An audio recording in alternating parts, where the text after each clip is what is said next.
Horizon High Altitude Balloons, an Ontario County nonprofit. This is no ordinary balloon. What a view!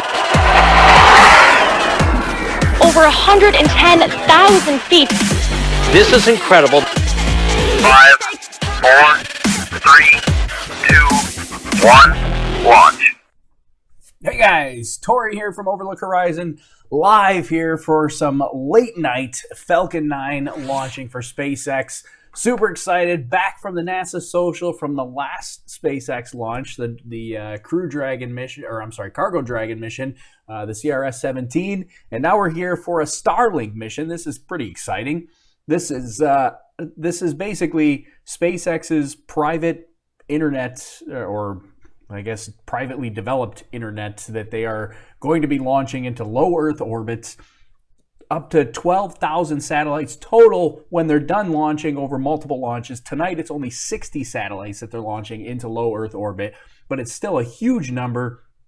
The payload fairing, which we'll take a look at in a minute, is just absolutely packed full of these Starlink satellites, and they're going to show deployment, which is going to be kind of crazy. I don't know what this is going to look like, but they said on the press conference call that it's going to be kind of like dishing out a deck of cards here, because they're essentially they're all very flat. There's 60 of them. This is the largest payload wise. This is the largest or heaviest payload that SpaceX has ever launched. This is heavier than anything they've launched on the Falcon 9, heavier than the Crew Dragon, heavier than the Cargo Dragon, heavier than anything they've launched on Falcon Heavy. This is the heaviest payload they've ever launched. It's launching on a Falcon 9 and going to low Earth orbit here with a whole boatload of satellites. So this is exciting. Plus, anything that might better my internet speed, I'm all for, because I have terrible internet speed where I am. I'm barely lucky enough to be able to run this stream from where my internet connection is, because we don't have great internet here. But if we can get some better internet where I am, because we have a global constellation of satellites, it would be fantastic. I'd be right in line to sign up. So, and this is the other kind of exciting thing for the Starlink constellation, is this is going to cover the entire globe for internet service. So underdeveloped areas, or areas that don't have access to the internet, all of a sudden, boom, internet access. Places, real rural areas. I'm not in a super rural area, but kind of like a suburban area, but even I have bad internet access. But real rural, man, say that 10 times fast. Real rural, extremely rural, let's switch to that, areas, they probably have even worse internet than I have, and so this would be a great alternative to them. And then you've got, the whole thing where maybe they have great, decent internet, but the prices are too high because there's only one internet service provider in the area. Now all of a sudden, SpaceX just became a new internet service provider in pretty much anywhere in the world. So this is awesome, kind of exciting. This is only 60 satellites. It's not going to be completely operational tomorrow, but they will have communications with the satellites as early as an hour after launch tonight, so they'll be able to know whether things are working. But this is a development process. They're expecting things that could go wrong or changes that they need to make. A lot of new technology that's on board these satellites. So they got new solar arrays that they've never used before. They've got new antennas that they've never used before. They've got these new ion engines that they've never used before. They've got receivers that they've never used before. So a lot of new technology that is going on board these satellites. So there's things that could go wrong. Yeah, and I see Joe McCurdy here on the YouTube channel says only 60 satellites. Yeah, that's a ton of satellites. 60 satellites is a lot. But compared to the 12,000 that they want to put up, it's just a small fraction of that. Now, Elon did say with the Starlink constellation, so they're looking at putting up like 12,000, which is insane. But after only about 7 launches, where they have like 400 to 500 satellites, they will be in an operational state. So that's pretty exciting. And then once they get to about 800 satellites, they will be pretty much fully operational. And then the rest are just increasing coverage, decreasing latency, the communication time between satellites or between the ground. So all just improving the system after they get past that point. So they're already looking at version 2 and version 3 of the Starlink kind of satellite constellations.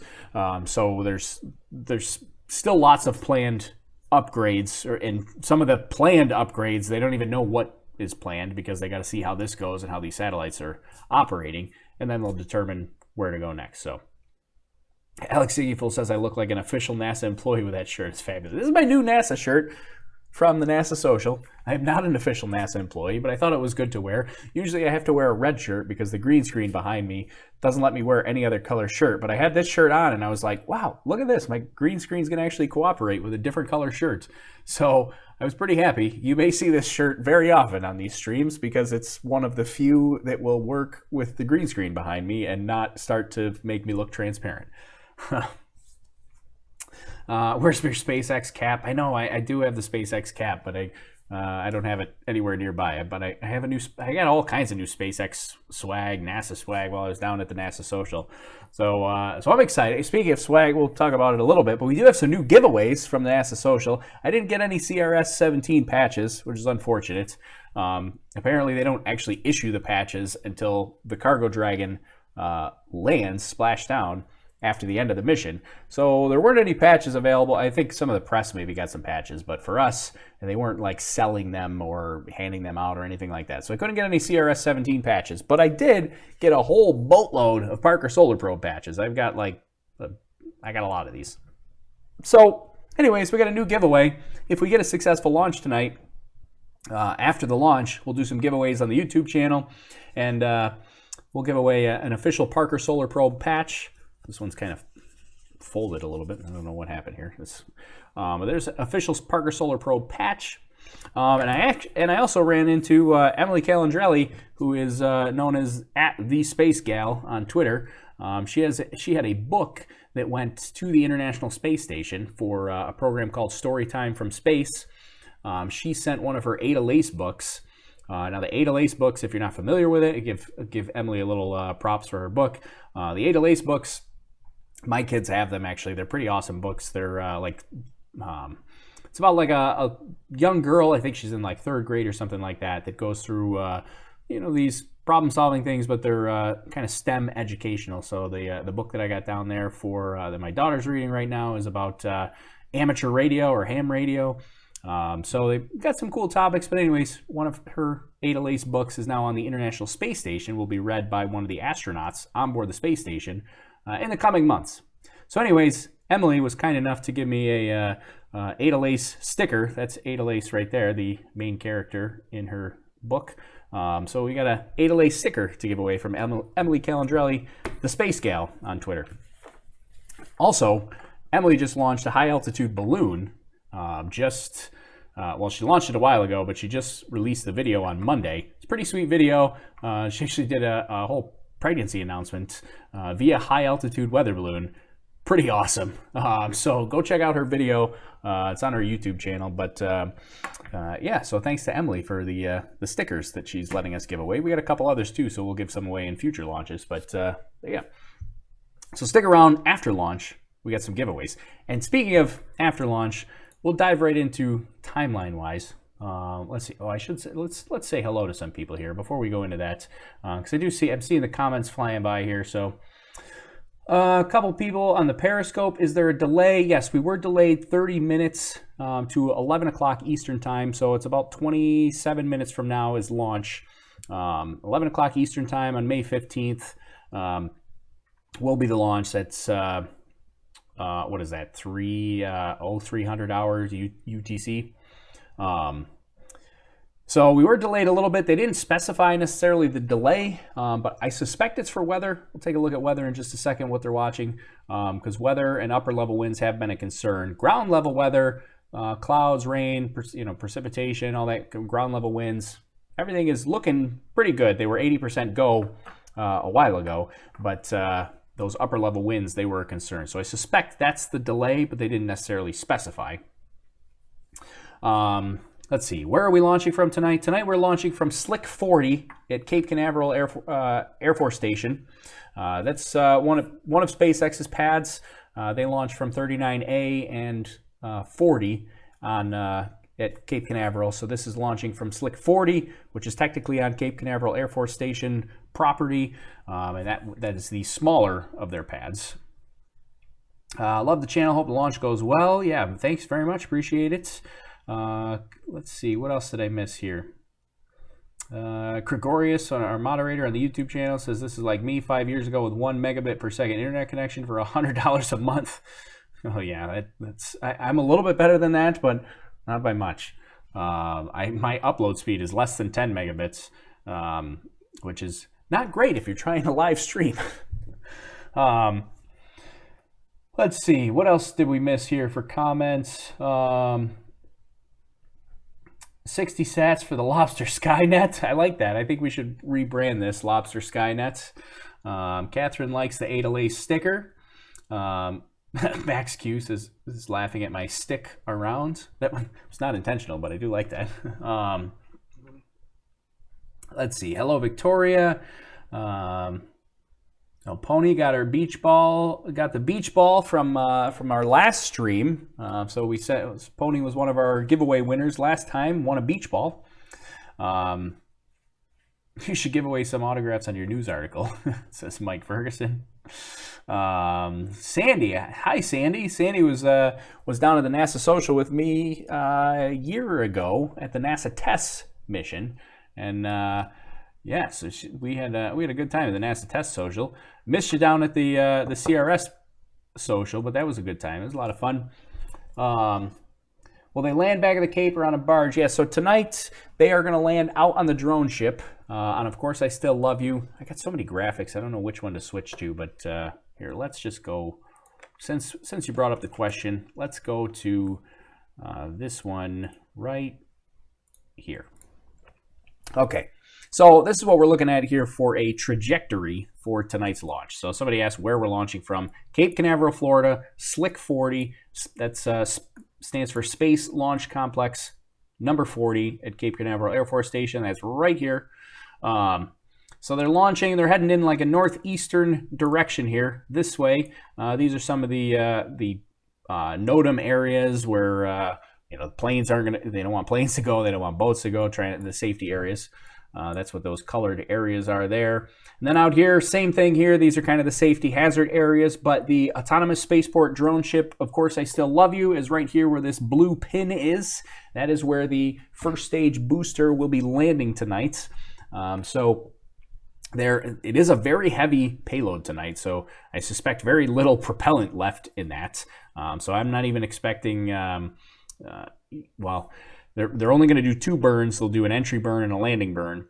And they'll probably be running on fumes because very heavy payload, so they're going to need as much as they need. Although they are going to low Earth orbit, so they're not going quite that far. It's not like geostationary transfer orbit or anything like that. But also interesting, the green pin here is where Go Searcher and Go Navigator. Those are 2 other ships, part of the SpaceX Navy. Go Searcher and Go Navigator are going to be where the green pin are, and they are going to be performing payload fairing recovery. Now, fairing recovery used to be, we used to talk about Mr. Steven all the time. Mr. Steven was the big boat with a net on the back that would try to drive underneath the fairing as it was parachuting down and try to catch it. It seems like they've kind of abandoned that. They have not talked about Mr. Steven in forever. I was down in Florida last week where Mr. Steven is parked. The arms aren't even on Mr. Steven. The net is not there. It is dismantled and just hanging out. It is in the SpaceX port area, but they're not doing anything with it. They have not fixed the arms. They're not bringing it out, obviously, for a fairing recovery attempt tonight. So Go Searcher and Go Navigator, those are 2 support ships. They do not have nets on them. But they will, what they're going to attempt to do tonight is the payload fairings are going to parachute down, land softly in the water, and then Go Searcher and Go Navigator will each pick up a fairing half and put it on the back of their ship and bring it back to Port Canaveral. So that's what we're looking at for trajectory. And then also of note, just because this doesn't always happen, but it is pretty common. So the payload's going to take kind of a path that goes way up here and then kind of comes down this direction. But this is the second stage re-entry area. So this is the safety area for where the second stage is going to be coming down. Pretty big area. So this is, yeah, they are deorbiting the second stage today after satellite deployment, obviously. You don't want to do that before satellite deployment. But they'll deorbit the second stage, be good space stewards, and get rid of their space debris and deorbit it here. So there. What else did I? While we're over here, I suppose. Let's see. We can pull up another graphic here. So this, okay, we don't need this one anymore. This is the one-man production here. So we are delayed a few minutes. Man, I'm not going to be able to get to half of the stuff that I wanted to get to, but we are delayed a few minutes. I suspect for weather. Don't necessarily know that for sure. But if it is for weather, the concern would be upper level winds. So here's what we're talking about: upper level winds. These are these are 1,000 meters off the ground right here. These are the wind conditions. Pretty slow, 7 mile per hour, kind of coming out of the east, not really doing a whole lot. You jump up to about 12,000 meters here. Whole different story. So this is 12,000 meters above the surface, 125 mile per hour winds. They're going pretty quick, right directly over the Cape. And even if you start dropping down a little bit, you're still getting, I suspect they're waiting maybe for this line to proceed south, so that it has been trending south. This kind of jet stream path here has been trending south. And I suspect they're trying to wait this out and get these darker sections here even further south, but they're kind of right there on the edge. And I've got this set at 11 p.m. here, so these are the winds expected at launch time in about 20 minutes from now. So I suspect that's what the delay is, but they didn't say for sure. We'll just have to see when the broadcast comes live. We'll see what they say about the delay here. So and I also should make sure that there aren't any further delays. If there are any further delays, somebody let me know. But they did say they were go for propellant loading, which is generally a very good sign. Once they start loading propellant, that's the RP1, the rocket grade kerosene, into the rocket along with the liquid oxygen, then they're usually going to give it a real try tonight.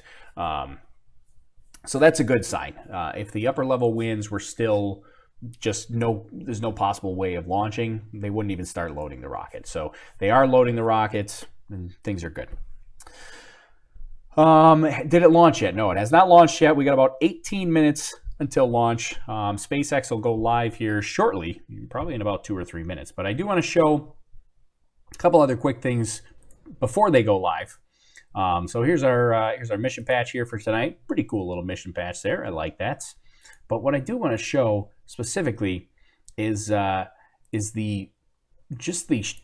size of what we're launching here. So these are the Starlink satellites. They are flat packed into this payload adapter here and this release mechanism. So the payload adapter is kind of that bottom black section there, the little kind of conical section.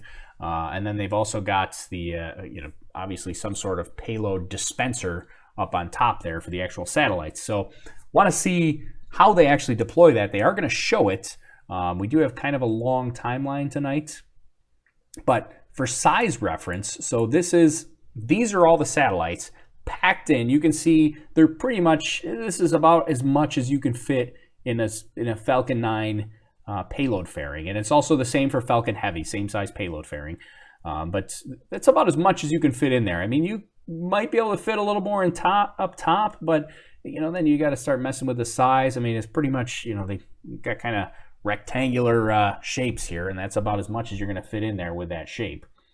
For size comparison, this is the same payload fairing with a full-size Tesla Roadster in it. This is from the Falcon Heavy launch here. Same size payload fairing. That makes that car look like a little Matchbox car. So those satellites there's a lot of satellites. 60 satellites is a lot. So that's the payload fairing halves in the background there that you're seeing. So, and there's the satellites again. So yeah, this is a lot of satellites. What else can I tell you about these satellites here? So they're looking at about 4.5 years to kind of get fully operational. So it is kind of a long time. So we got some time for them to build it up. But even in about 1.5 to 2 years, SpaceX, if they continue launching on the schedule that they're expecting to launch, SpaceX will have more satellites in orbit than any satellite provider, and I believe they said that they'll have more satellites in orbit than all satellite providers combined. So SpaceX could potentially be the largest satellite provider in addition to being a launch provider, which would be kind of crazy. They will have receivers on the ground. This first batch of satellites will not communicate satellite to satellite. It communicates satellite to ground station. Future versions, and as they get more satellites up there, they will communicate satellite to satellite to reduce the latency. Because that's really, we have satellite internet right now, but most of the satellite internet is in geostationary orbit, which is really far away. In order to be in geostationary orbit, you got to get really far away, and then the satellites stay, it's just a very small amount of satellites, usually 1, 2, 3 satellites maybe, and that will just stay with the rotation of the Earth. This is thousands of satellites, but it's thousands because it's in a low Earth orbit. And so the satellite is going to pass overhead, and you're going to communicate with it only for a few seconds, and then the next one is going to come along and be communicating with that one. So there has to constantly be satellites flying overhead so that you get a constant connection. But the benefit of that is, with it being low Earth orbit, it's closer. The latency, or the time that it takes to communicate to the satellite and back or send your data, is much smaller, and therefore you get faster internet, you can get larger bandwidth, all kinds of cool stuff like that. So what else can we say? One of the other cool things that I really love about these satellites is they have this automatic debris avoidance steering mechanism where they can basically steer themselves away from any orbital debris. They have onboard thrusters, so they're not just going to be kind of dumb objects up there. They can actually maneuver while they're on orbit. That was kind of a cool thing as well. So SpaceX is live here. Once they start talking, we'll switch over to it. We'll go full screen. Catherine says Elon must have gone to a satellite sale, bought them at a discount. Yeah, well, I believe SpaceX is actually building them themselves. So unlike a lot of provider, NASA doesn't necessarily build the satellites themselves. Usually they contract that out. SpaceX is actually building the satellites as well. All right, so they're going live. So the timeline tonight, we have like an hour after launch before they deploy. We're going to still be live. We've got lots more to talk about. We got some giveaways to do after launch. So stick around. I'm going to switch it over to SpaceX so we can hear them. I'll chime in here every once in a while, and then as after launch, we'll chat more and see what else we can talk about. May 15th here at SpaceX headquarters in Hawthorne, California. You are looking at a live view of the Falcon 9 as it awaits its 11 o'clock p.m. Eastern Time launch from Cape Canaveral Air Force Station in Florida. My name is Tom Perderio, and I'm a software engineer here at SpaceX. Today's launch, unfortunately, we just had a hold on the countdown just as we went live. Looks like the upper altitude winds on the rocket will be out of our bounds for today's launch. So we are unfortunately not going to be able to continue towards the countdown tonight. However, we will try again tomorrow, May 16th at 7:30 p.m. Sorry about that. Please join us tomorrow for the second attempt of the Starlink launch. That might be the shortest SpaceX stream ever. Okay, well, scrubbed. Oh, man. That was quick. Oh, gosh. That's got to be the record for the shortest SpaceX live stream ever. They went live. He said, hello, here's my name. There's the Falcon 9. We're not launching tonight. See you later. All right. Well, it's funny, but unfortunate because they're not launching tonight. So that means, unfortunately, no giveaways tonight. We only do giveaways if they have a successful launch. So we will definitely still do giveaways tomorrow after launch. But we got to have a successful launch in order to have some giveaways. So Wow, that was fast. But yeah, so it was the lobster, says Big Papa 611. Yeah, the space lobster. The space lobster is usually to blame for everything.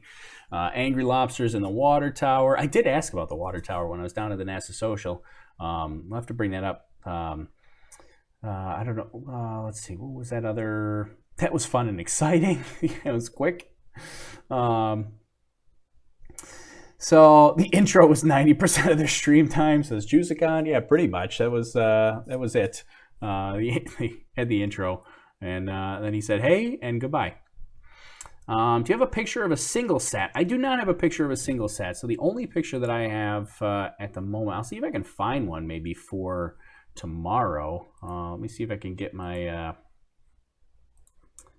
what's going on here. Okay. Let's see if I can get a picture, single picture. I don't know if they put one out, but this is the only picture that I have is the one that SpaceX put out of them stacked like this. So that's all I have. But I'll see if I can find a single picture. I heard it was going to be a very heavy launch and no recovery. No, they are doing a recovery. It's just way out in the ocean. So it is definitely a very heavy launch, the heaviest launch that SpaceX has ever done. That includes the Crew Dragon, Cargo Dragon, Falcon Heavy, all the Falcon 9s. This is the heaviest launch that they have ever done. But it will not happen tonight because it's been on hold. Thomas H. Thanks for the tip, Thomas. Appreciate it. He wants to know, what is Project Loon? So I'm assuming you're talking about Google's Project Loon. Google's Project Loon is a high-altitude balloon project by Google that that also provides internet connectivity through Project Loon. Whole bunch of high-altitude balloons that kind of float around the planet to provide service, but the hard thing about providing internet service with weather balloons is that they're very hard to control, which I know from personal experience. But Google's Project Loon balloons are very advanced. They can actually control them a little bit. So what Google's Project Loon will do is they have onboard ballast, and they can drop ballast and kind of increase and decrease their altitude to control which direction they're going. So if the winds are blowing a certain direction, they can either increase or decrease their altitudes to hit that particular wind level and change directions. But they are still dependent on the wind to take them anywhere. They don't really have any active propulsion to move them around. So a lot of fine-tuned movements, but you can still drift out of range, and so you got to have a lot of balloons. So that can be a tough thing with the Project Loon, but it is still a pretty cool thing. There are still there's balloons that are still up there, but I don't think they're launching any more Project Loon balloons. I don't think they've launched any more in a long time. But I believe there are still a bunch that are up there. You can actually go on Flight Radar. It's like flightradar24.com and search out Hibal, Hibal. If you do a search for Hibal, you'll find a whole bunch of balloons, and 99% of them are Google Project Loon balloons. So anyways, let's see. What else? Can they deploy drones? I don't know who's deploying drones. This is from Heedy Kent over on Periscope. Why did it get scrubbed? So it got scrubbed for upper level winds. That's a good question. We'll switch over. Let's talk about those upper level winds here again. So yeah, we're scrubbed tonight. Hate to disappoint you. No launch. Upper level winds was our problem. This is what the upper level wind condition is here. This dark purple area. Those are fast winds. This is right in the center. 103 miles per hour. This is only 9,000 meters above the surface. You jump up to 12,000 meters above the surface, 125 mile per hour winds here. And I know I'm switching between metric and imperial measurements,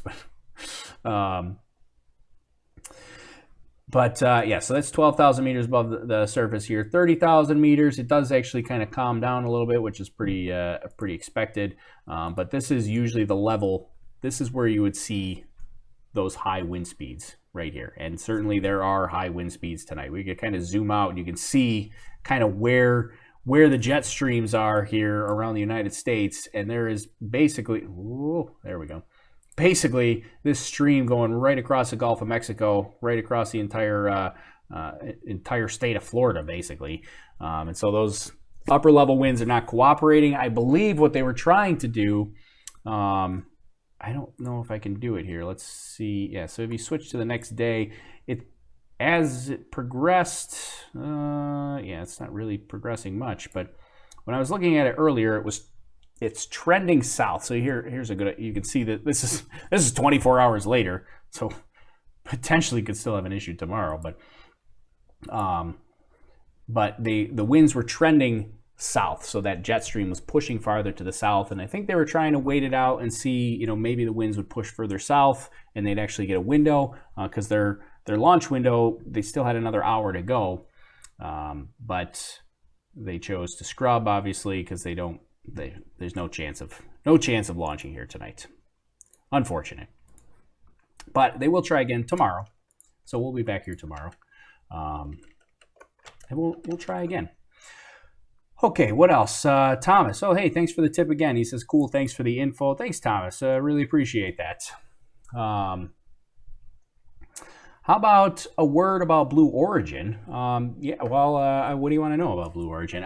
Let's see. We could talk about, so Blue Origin just had a big announcement, since Catherine's asking about Blue Origin, about their Blue Moon project. That's pretty exciting. So with this new push for NASA to land crew back on the moon by 2024. I like the idea of this Blue Origin Blue Moon lander, because when NASA came out and they've been saying they're going to land on the moon by 2024. My first okay, SLS is not done yet.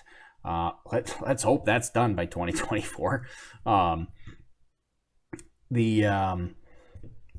And the Lunar Gateway, that's not really happening at the moment. I mean, they still got plans and stuff happen, but and then you've also there's no plans to build a lander. So all of this stuff coming together, I'm like, 2024 is not that far away. How are they going to put all this together? But if they do implement commercial solutions like Blue Origin's lander, or maybe they start they did actually. Jim Bridenstine, the NASA administrator, did say potentially that getting infrastructure and like Lunar Gateway components or supplies out to the moon may be done with commercial launch providers. That would be like SpaceX, United Launch Alliance, any of those. May not be on the SLS rocket. They may just use the SLS rocket to get crew there. But even then, I don't know if it's going to be ready. I hope it is. It seems like it's been forever. But yeah, hopefully they can get that ready. Eagle Soars USA says he's on Flight Radar 24, but not finding Hayball in the search. It's Highball, Eagle Soars USA. If you're going to search Flight Radar 24, it's Highball, H-I-B-A-L, not H-A-B-A-L, H-I-B-A-L. Stands for High Altitude Balloon. So H-I-B-A-L, High Balloon. Got it. Okay. So anyways, I'm jumping around between topics. So there's my bit about Blue Origin. Kind of cool. It's a little bit weird the way they announced it. They kind of kept it really secretive and didn't live stream the announcement. I don't really understand why all the top secretness about the announcement. But we're still kind of excited about the Blue Origin lander. That's pretty cool. Let's see. What do you think about Blue Moon's big brown fuel tank? Well, I don't know. It's a fuel tank. It's a liquid hydrogen fuel tank. I mean, I think it's a good idea. Liquid hydrogen, potentially you could refuel it on the moon if you can separate hydrogen from any water sources that are on the moon. So, yeah, there. How's that? Sandy wants to know if I applied for the June 22nd NASA social. I did, because it's for Falcon Heavy. I doubt they're going to take me, just because I just went to a NASA social just a few weeks ago for CRS 17. But NASA is having another NASA social on June 22nd. They're inviting some more people down for the Falcon Heavy launch, the STP-2 launch, the Air Force mission. There's also some NASA payloads on there. So they're going to have a NASA social on June 22nd. I applied, but I'm pretty sure about 10 billion other people applied. Pretty much everybody that I follow on Twitter has applied to the NASA Social on June 22nd. So I highly doubt that that they're going to invite me down again for back-to-back events, but I had to try, right? You got to. What the worst they're going to say is no. Sandy applied too. Well, yeah, Sandy, I hope you get it. I mean, I hope I get it too, but I hope you get it as well. Hopefully we can both get it, and we'll see each other down there for the NASA Social again. It sounds like Blue Origin can go to the moon cheaper than NASA. I think that's one of the benefits of the privatization or commercialization of some of the spaceflight items here, or kind of components of space flight. I talked about this.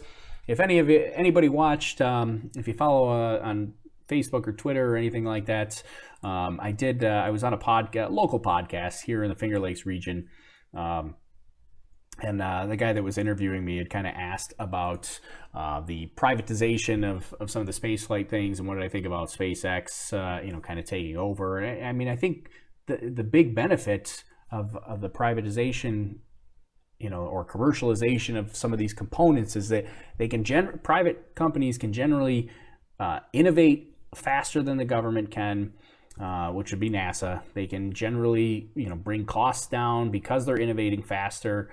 They don't have all the red tape that you got to follow, that NASA's got to follow to make sure that their money's being spent well. It's kind of ironic. The red tape to make sure money's being spent well ends up spending more money. But SpaceX, Blue Origin, United Launch Alliance, all these companies, if they can innovate faster, have some competition between each other, maybe now maybe the Star Hopper and the Starship start to get a little accelerated now that they know Blue Origin has got this lander out there. Who knows? Now they've got some incentive to try to innovate even faster. So I think that's a great thing. I think it's going to be good to bring the cost of spaceflight down, to make it easier to go, and then NASA can kind of focus on maybe just certifying the launch providers for carrying crew, and then the actual crew fly on a private launch provider platform, the private lander on a private gateway, or maybe it's NASA's gateway. I mean, NASA owns the gateway, but who knows? But you start putting some private components in there, I think it's A-okay. Okay, let's see. What else did I miss? Can anyone? It sounds like can anyone apply to go to NASA Social?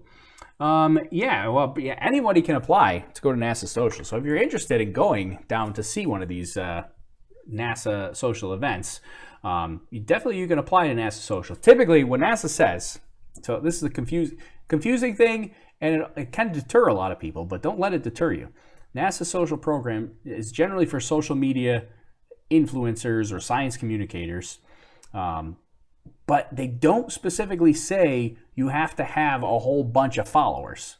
You just have to have a unique audience. So you have to be active on social media. You got to be posting to Facebook or Twitter or some social media platform. You have to be active, but you have to have a unique audience. And one of the best examples, I think, is somebody. I'm going to use Sandy as an example because Sandy's in our watching live right now on our YouTube channel. But Sandy's a teacher. Hope you don't mind me telling people, Sandy. I don't know how many followers Sandy has, so hopefully I'm not gonna insult you. Hopefully, but I don't think I'm stepping out of line by saying that she doesn't have like 50,000 followers on Twitter. But she's a teacher. She can reach students. She can reach a school district. She's got this unique audience. And so Sandy's somebody that NASA Social said, yeah, hey, we want her to come down because she's going to take this information back to her students and her classroom and all kinds, and share that. And she has done that quite a bit from what I've seen. So yeah, just about anybody can apply. So if you're interested, definitely go apply. I think tomorrow's the deadline for the Falcon Heavy one, so definitely go apply. I think a lot of people apply to the Falcon Heavy, but they have events all year round. They do 15 or 20 events. So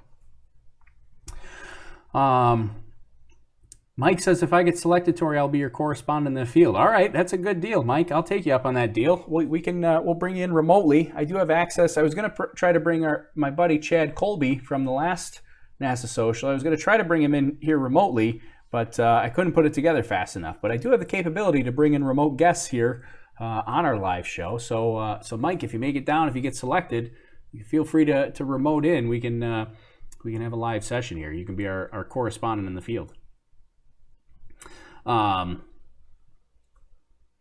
Let's see. When will Dragon come back to Earth from the International Space Station? So the cargo Dragon is scheduled to come back June 3rd. So it's going to stay up there for a while. Usually that's pretty average. It's usually up there for about a month. But it's scheduled to come back on June 3rd. It's when it will come splash down in the Pacific Ocean. Usually splash down for cargo Dragon is in the Pacific Ocean off the coast of California. Let's see. Oh, and Gregorius shared a link to apply for NASA Social. So yeah, perfect. Thank you for sharing that. Let's see. Foxy Paws. Our audience of students holds quite a bit of power. It can help train the future and make the future better. I can't agree with you more there, Foxy. I mean, definitely, students and the kids coming up, I mean, that's your future. Those are the ones that are going to see a launch and be inspired to go into science or technology or into aerospace or, any of these, computers or any of these sorts of fields. So if there's anything that we can do, if it's inspiring students and children to get into science, technology, engineering, mathematics, or art, or any of that sort of thing, I'm all for it, for sure.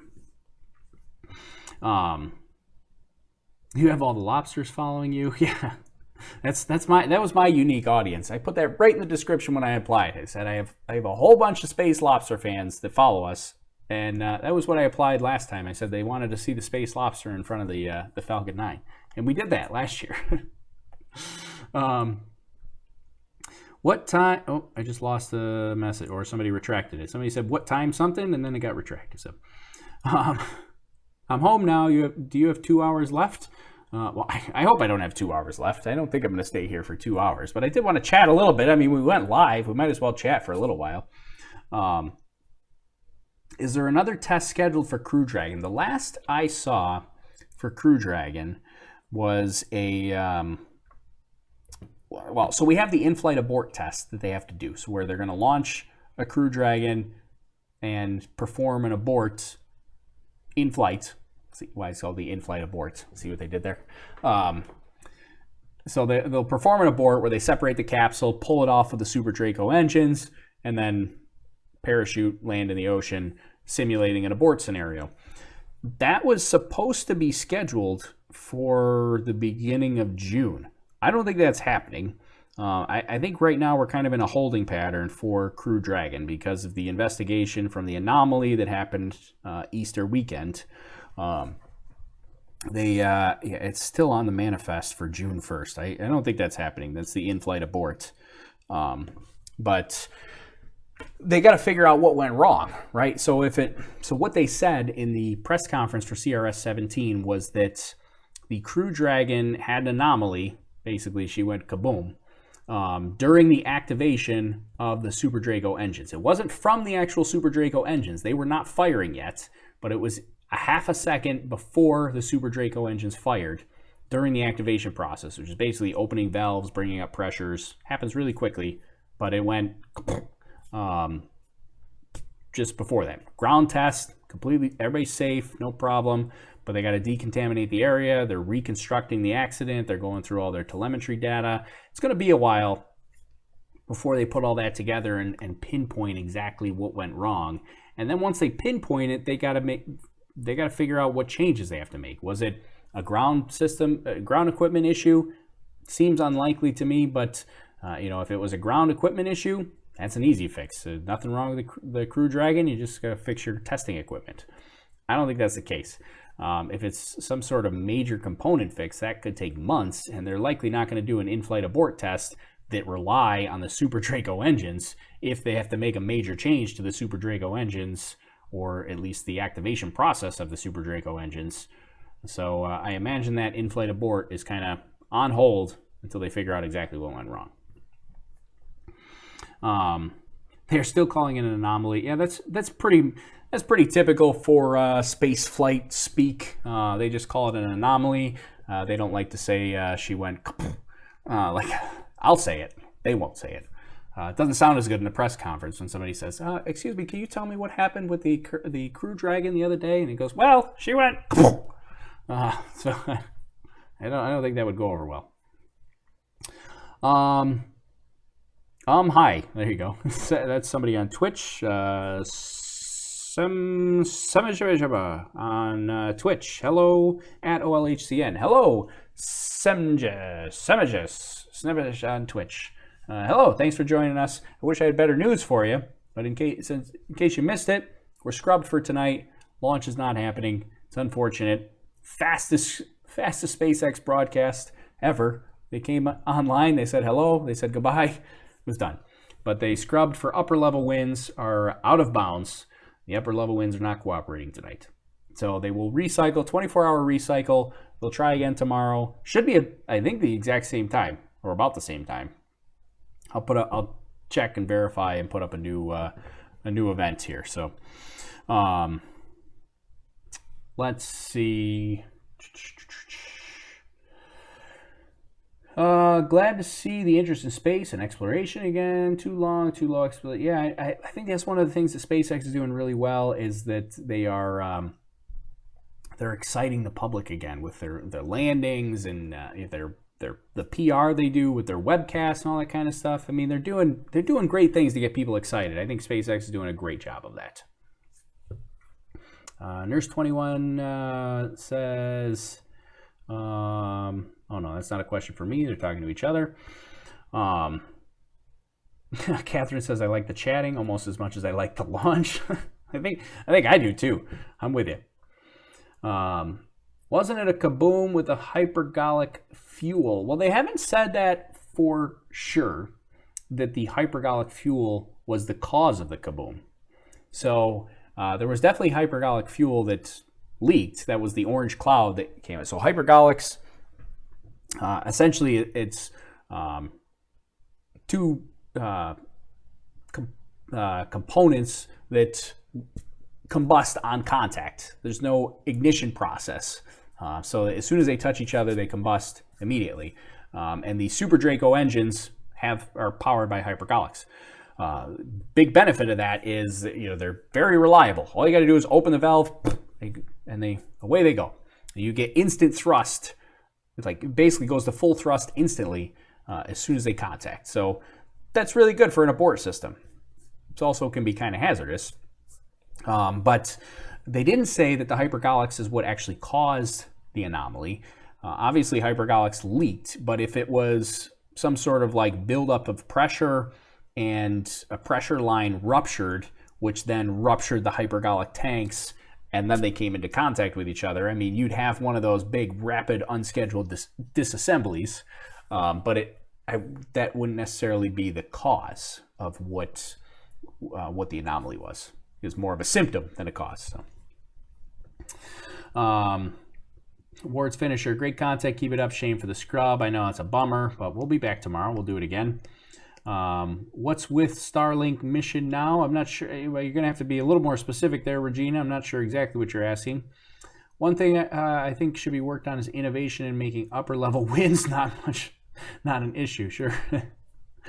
Now that's an idea I can get behind, Foxy.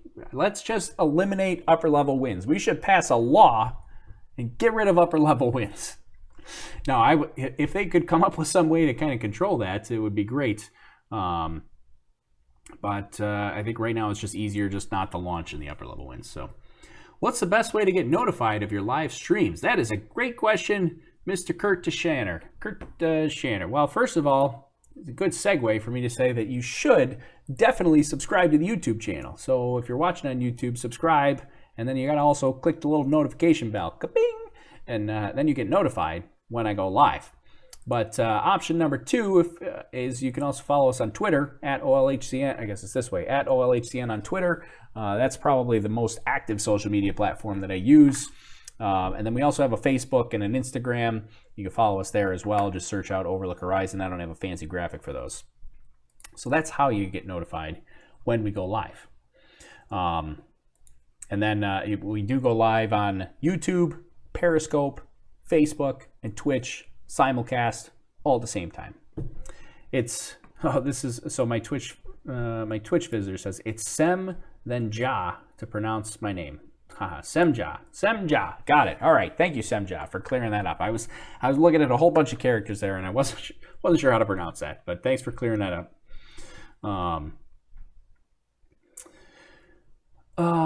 Bennett, you're using real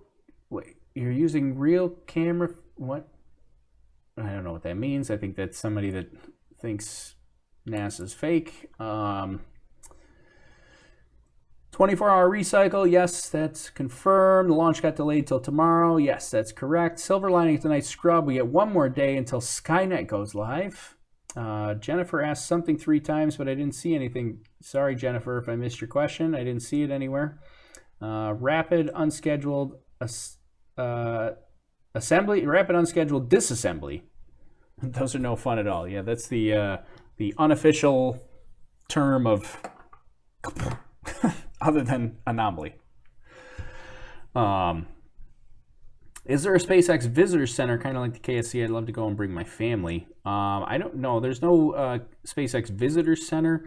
There's the SpaceX headquarters, but I think that's on the Air Force Station. I don't think you can get there without requesting permission ahead of time. And I don't think they really they don't have general tours where people can just go through. But you might be able to just email and be like, hey, I want to come see what's going on. They might let you in. From what I've heard, SpaceX is a lot more lenient than like NASA is as far as seeing their facilities, at least for the media. Now, it might not be for the general public, but for the media, I think they're a lot more lenient than NASA is with seeing their facilities.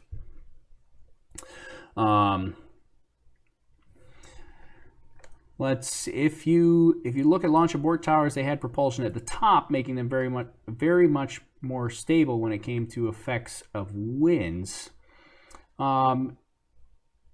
Yeah, so I mean, it's kind of like a push versus pull philosophy there. So the launch escape towers, they were really high up, and they would pull the spacecraft away. But those launch escape towers, they had to be jettisoned at some point. The Super Draco engines provide abort capabilities all the way to orbit. So they don't have to jettison that, and those Super Dracos can stay with the rocket all the way up until they reach orbit. There's some other benefits too. There's some cool videos out there. I think Everyday Astronaut actually did one about the benefits of or the differences between launch abort systems. There's a cool video you can check out. Elon should create his own amusement park. It can be lobster themed. I like this. Let's see. Just ask something. I don't know what that is.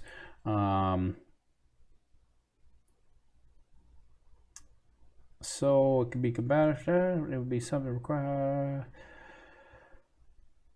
Let's see. Well, not get rid of them. Reason they're issued due to stability. When you try to balance a broom by the handle is rather unstable, which is why the winds are the issue. Yeah, so that's kind of, I mean, the reason upper level wind, it's actually wind shear that is the issue. So it's the upper level wind, or rockets in general can handle a lot of vertical force. They cannot handle a lot of horizontal force. So they're kind of like a matchstick. You could push down on a matchstick this way, it'll hold a lot. But if you try to just bend it, it's going to break. Same idea with a rocket. And when you got a rocket going through the atmosphere, a lot of force is being put on it. And when it slams into a batch of wind that's going 125 miles per hour, when the winds below it are only going like 10 miles per hour, that's like running into, it's basically like snapping the top off. So that's the problem with the upper level winds, is you don't want to run into that wind shear where you have a layer of the atmosphere that's going very fast, much faster than the winds around it. They can definitely create a problem in a scrub like tonight.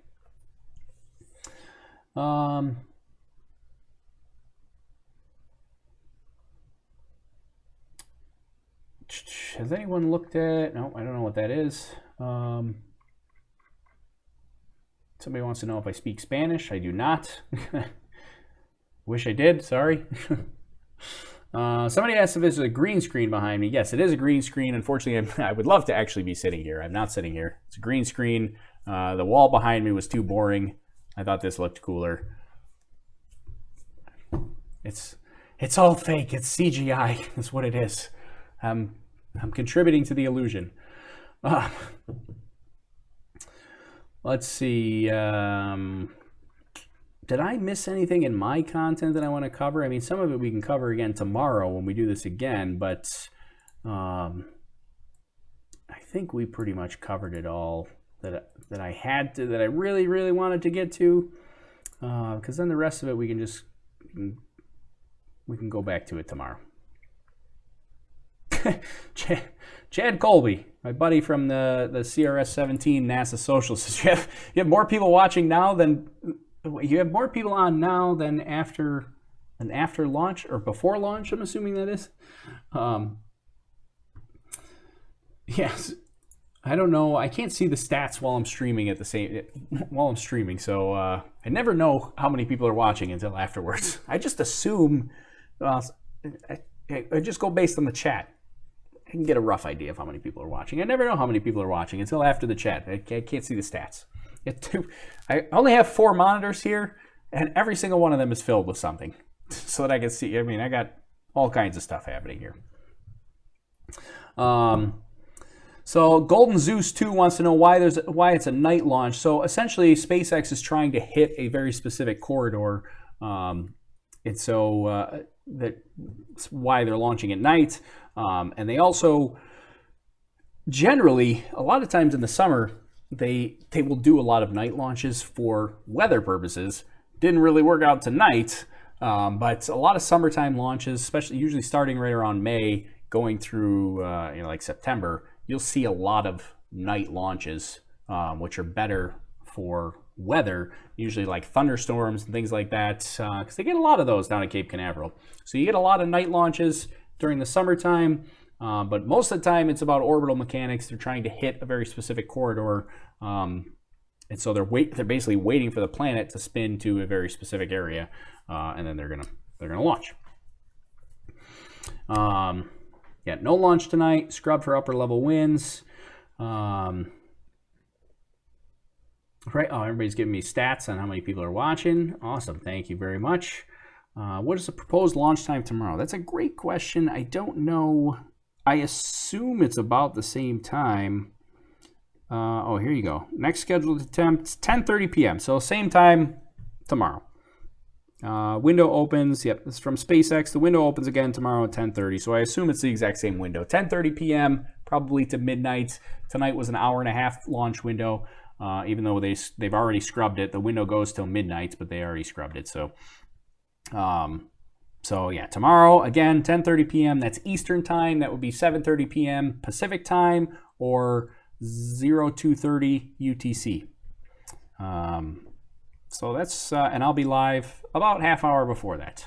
I did go live a little bit early today, just because we had so much to talk about. So, how are upper level winds measured? That's a great question, Mike M, because that's a good segue into what we generally do, which is that they're measured with weather balloons. That's what we do. But you're measuring upper level winds primarily via weather balloons. It's basically one of our main methods for measuring different wind speeds at different altitudes. So the 45th Space Wing launches multiple weather balloons in the hours leading up to launch. It takes a while for them to get into the upper level winds, but they launch them ahead of time, and then they're constantly taking readings and measurements and receiving radio transmissions back from those balloons, so they know what the upper level wind speeds are. And they do a whole bunch of those, and the Weather Service does those all over the country, twice a day, every day, from I think it's 75 stations or something like that all over the country. They're launching weather balloons, so there's a lot of weather balloon launches happening. And then you've got military organizations like the 45th Space Wing. That's the military organization that supports all the rocket launches at Cape Canaveral. They also do all the weather support for those rocket launches, including weather balloon launches. And so they launch a whole bunch of weather balloons to measure how fast the winds are going, and that's how they get their upper level wind speeds.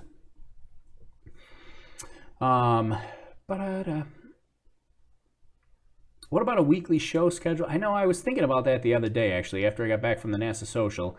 I was thinking about trying to do like a weekly show or a monthly show. I don't know if I could commit to a weekly show just because I get so much going on. I might be able to commit to a monthly show. I was thinking about doing something like that. I would love to do a weekly show. I feel like I could do it. I feel like we could have some fun with that. We could talk about, because there's so much to talk about. We could talk about Blue Origin. We could talk about, there's lots to talk about with the Crew Dragon anomaly. But you got Blue Origin. I'm trying to even think about, space. The Crew Dragon had some issues with their parachutes that you could talk about. So many different topics. If I collected my thoughts together and said, like, here, we're going to talk about these couple topics, I feel like we could maybe do a weekly show. It's the time commitment would be the hard thing. Or at least a monthly show. I don't know. You guys tell me what you think. Maybe we'll try to work something like that out. Since Chad brought up the idea, Chad, you might have to be a co-host. You'd be a remote co-host. We'll just remote you in, and then we can do that.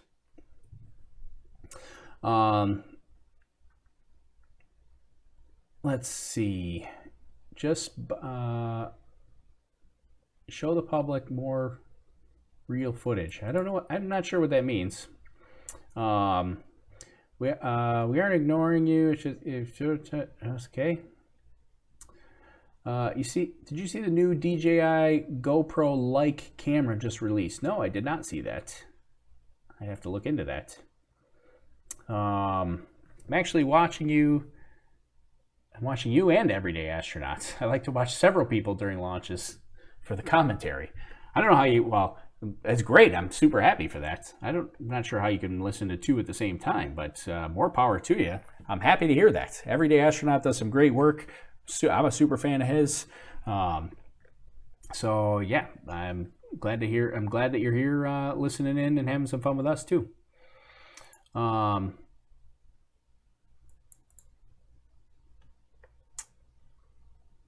Chad says we can bring in guests. It'll be great. You should do it. See, you're tempting me, Chad. I feel like we could do it. It would be fun. Would you do a show with a live launch of the weather balloon? That would be cool to watch. Yeah, we actually, all our weather balloon launches, we broadcast live. So we are preparing our upcoming weather balloon launch, which should hopefully be coming up here in the next maybe like 2 weeks or so. We do stream those live so that you can watch our weather balloon launch, and then we stream the recovery live as well, so you can see me struggle and try to get it out of a tree, which is usually the case. But yes, we do stream our weather balloon launches. So, did you build model rockets as a kid? Not only did I build model rockets as a kid, I have a model rocket sitting right behind the camera over there of a Mercury Redstone that I need to build. So I build model rockets as a kid and as an adult. I love model rockets.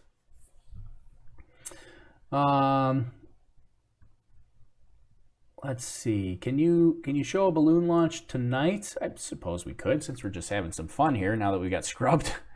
Some new details about the 60 Starlink satellites.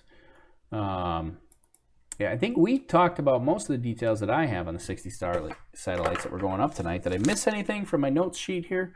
Yeah, I don't think so. One thing I thought was kind of interesting about the 60 Starlink satellites. So with all the solar arrays on the 60 Starlink satellites that were going up tonight, now remember, this is just 60 out of the 12,000 that they're planning.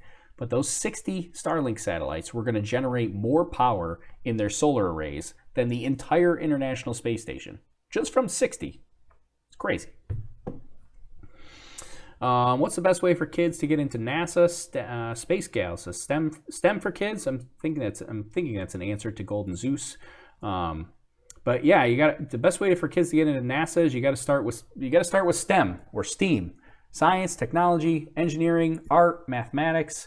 You got to get into those fields. You got to get interested in science and technology fields, and they throw art in there too, because so much of engineering is art. You got to have an art to be able to engineer something that's not only good looking, but sometimes good looking leads to better performance or better operations. So that's why they start to throw art into the STEM. It used to be STEM. Now a lot of people are saying STEAM education. So don't forget art too. Let's see. Please do a weekly or monthly show, says Catherine. Everybody's interested. Matthew says he subscribed to a weekly show. There we go. Jennifer's trying hard to ask a question, but I don't see a question coming through. Sorry, Jennifer. Sorry you're having so much trouble. Let's see. A weekly space podcast with a new guest every week or set of guests. See, that's kind of what I thought. I thought it'd be really cool to bring in some guests or, have some fun like that. But then the problem is, how do I get guests to come on? I don't know how to get guests. I'm going to put Chad on that. Chad will be our guest recruiter. For your new show, Tori, you should get an upper level wins weather girl. I was just thinking it would be neat here to see a balloon launch. Oh yeah, I forgot you asked me that. Balloon launch. I'm a mechanical engineer. Can you tell me how I could be at SpaceX? Well, if you're already a mechanical engineer, I would say put in a job application.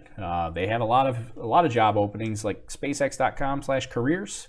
You go put in a job application and maybe they'll take you. Space Gal on Periscope wants to know if I applied for the NASA Social. Oh, maybe they might be talking amongst each other, actually. But I did apply for the NASA Social. I don't know if that's a question for me or somebody else on Periscope they were chatting with. But I also applied for the NASA Social.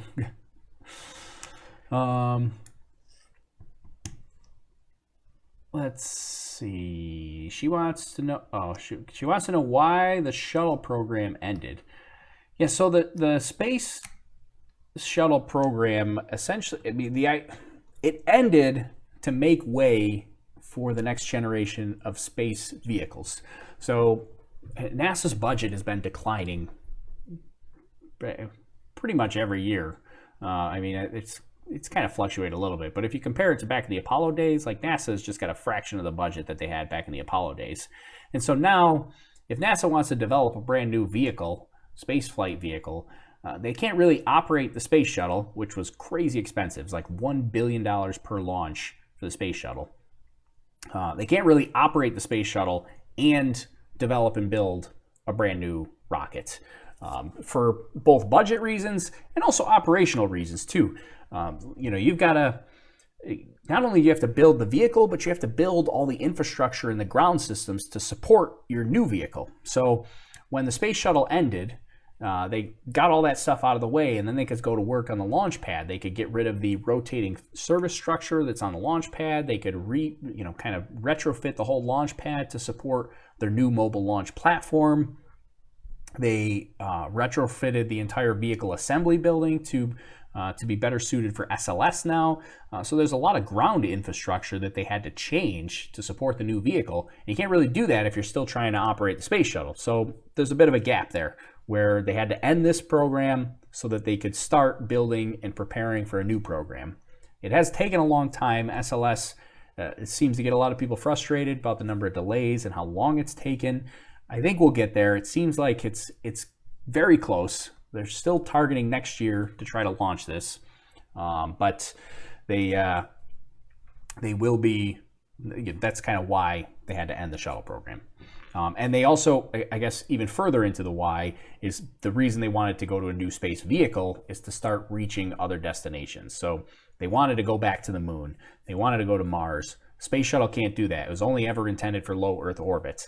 So the idea was, let's shift the low Earth orbit stuff to private companies like SpaceX, United Launch Alliance. We'll shift all the low Earth orbit stuff to them. Let's build a long range vehicle that can go to the moon, that could go to Mars, and that's the idea. So there's the why. How has technology changed on the balloons? As Mike M on Periscope, I'm assuming you're talking about on the weather balloons. Weather balloon wise, the weather balloons are still very much kind of the same that they've been for years, which is why it's kind of fascinating that weather balloons are still the primary method for measuring upper level winds. You'd think with all this technology that we got, satellites and lasers and infrared and blah, blah, blah, we got all this kind of stuff. Like why do we still send a balloon with a package of instruments up into the atmosphere to measure it? And it's still the best method to measure it. So it's a balloon that'll rise to the top of the atmosphere. It's the best method, and it's inexpensive. That's the other key. Inexpensive. They can do a whole bunch of them. and they can do them from different areas. They can do them on different frequencies. So they send these up, little tiny instrument packages. They get information back from them, and the process has really been pretty much the same. I mean, they've changed a little bit, like the frequency or the granularity of the data that they get back. So now the Weather Service instruments, they get back 1 second measurement every 1 second. So that's fantastic. It used to be they'd get a measurement like every 100 feet or so, but now they get it every second. So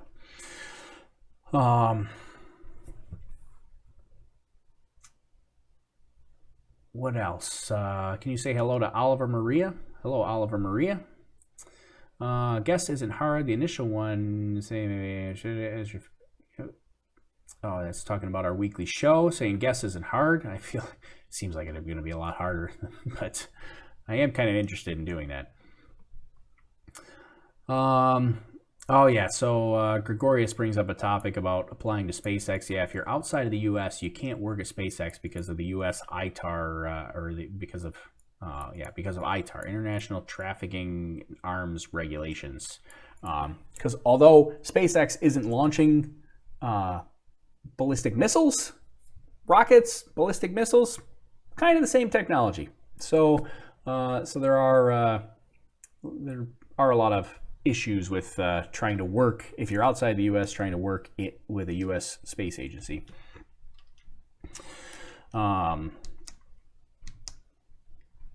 Starlink is for global internet coverage. Yes, that's what we were intending to launch tonight, but scrubbed. Not launching tonight. Can you show us one of their balloon? Oh yeah, okay, I can show a balloon launch. So asked a whole bunch of times here. Let me see. Let's find. Well, I figure the one that we should show you, right, is the Space Lobster launch, right? I mean, that's the one to see, right? Let's see. Okay, so let's get a. So we're probably gonna have to jump around here. Give me a second here. Let's open the video up. Gonna take me a second to get this fired up here and get all my screens sorted out here. Get this like this. We'll switch this and we'll put you over here like this. There's the Space Lobster. Oh, we got this replay text up here. We don't need this replay text there. Get rid of that. I wonder if I had that up before. Where's my controls? I got no controls here. How do I get my controls back? There we go. All right, so this is pretty early in the launch here, but this is basically what we do here. We're just going to skip around. This is the Space Lobster. This was last year. So somebody was asking, they wanted to see our weather balloon flights. So since the SpaceX launch is scrubbed, let's look at some weather balloon flights. So this was launching the Space Lobster last year. This is our Space Lobster. Went up to 100,000 feet or so. I don't remember the exact altitude for Space Lobster. Also had a Space Lobster shirt and Space Lobster shorts on for this launch. And yeah, so here we'll show launch, then we'll go up to the big altitudes and see stuff. So this is what launch looks like. And get your comments up here again. Show the Space Lobster. I knew you'd want to see the Space Lobster, right? Catherine wants to know how I got into launching space balloons. So I got into launching space balloons basically because I was into Arduino and Raspberry Pis. And so I don't know if you're familiar with Arduino or Raspberry Pi. Of course, I don't have a flight computer anywhere nearby. Usually I have a flight computer nearby that I can show you, but they're little credit card sized computers. They're pretty tiny. And I got one of those and I didn't really know what to do with it. I mean, I could make LEDs blink and I could do, put messages on the screen, and everything seemed like, this is great. And I was looking for a real world thing to get into. And so our first year we got into flying weather balloons. Let's skip around here a little bit. Let's get a little higher. So we got into flying weather balloons. And the first couple times, well, the first time we did it, we failed, lost it, never saw it again. So that made me even more determined. The second time we did it, we got it back, got pictures for the first time, and I was like, oh my goodness, that is amazing. We need better cameras. And then we got better cameras, and then, you know, we're basically just trying to do more innovative stuff, make the platform more reliable. Then we started getting students and teachers interested in or asking us questions about how to do launches themselves. So that's kind of, and then it took off from there. So there we go. That's the story. So this is the Space Lobster going up to 100,000 feet, and I think this is the end of this video, but I do have another video that we can pull up. Where's part 2? Part 2 is, let's go to part 2, because we want to see the real high altitudes. I think it's in part 2 here. Yeah, here we go. Maybe, oh, there's the break. There's the burst. So basically, rise to the top of the atmosphere like this. Space Lobster kind of hangs out, and then eventually the balloon breaks because it expands as it climbs. So it expands so much that it breaks, and then there's a parachute, and it parachutes back down. So that burst is somewhere close by here. You'll see it burst and come back down while I read your comments. Did you duct tape the lobster to attach it? It's actually a little more. I mean, it's not much more scientific than that, but it's kind of glued to the back of there. There's a behind his claw. There's a support that you can't see on camera, but there's a support holding him in place so that he doesn't shake around, and then it's glued to that support. So it's good camera trickery to hide the support that you can't see behind the claw. Can you please explain how much time it takes until we see this huge project work? So Kay wants to know about the Starlink project. So Starlink is going to, oh, there's the balloon burst. Starlink is going to be about 4 to 5 years before it's fully operational. A long time before Starlink is fully operational. And then it comes back down, and it can really make you stick on the way down. But I guess the last thing we'll show you, since we're showing off the Space Lobster. Oh, one of the things, this was interesting. We talked about this right after the Space Lobster launch, but I'll bring it up again since we're watching it. Because the Space Lobster was changed the weight of the payload package and had the weight kind of offset. This payload spun faster than any other payload we've had. So you can see it spinning like crazy on the way down. I've never had our payload spin this fast before. It was crazy how fast it spun, and it got even faster the lower it went. I mean, at one point, like, the camera was starting to get disrupted. It was spinning pretty crazy. Anyways, then eventually we did land, and we landed in a tree. You're probably gonna hear the beeping. Let's see. How do I shut off that? We'll mute that because we got a landing alarm. And then we landed in the trees, and it took me forever to get it out. Let me guess, this is not live classic. No, this is live. This is live Lolaraz. This is live. Yeah, so there's our landing in the tree. This was about SpaceX at one point, but SpaceX scrubbed, and so now we're just hanging out, having some fun. What kind of balloons do you use for low altitude? Well, so we use, I mean, ours are like regular latex balloons, and you can still use regular latex balloons if you want to hit a lower altitude, but they're usually called like pilot balloons or ceiling balloons if you wanted to measure. Those get used pretty frequently just to measure like the height of clouds. They'd use a pilot balloon or a ceiling balloon. So there are other types of atmospheric balloons that are not the high altitude, the big, huge high altitude balloons that we use. How do planes coordinate to avoid weather balloons? Well, so we file, there's a couple things I'll say on that. We file a flight plan, even though we're not required to. We file a flight plan, we coordinate with the FAA, and we talk to air traffic control during our flight. They actively track it, and they do steer planes around it. They watch our tracking, and they steer planes around it. Most flights, though, like the National Weather Service, they don't do that. And they're the ones that are primarily sending the most number of balloons in the atmosphere every day.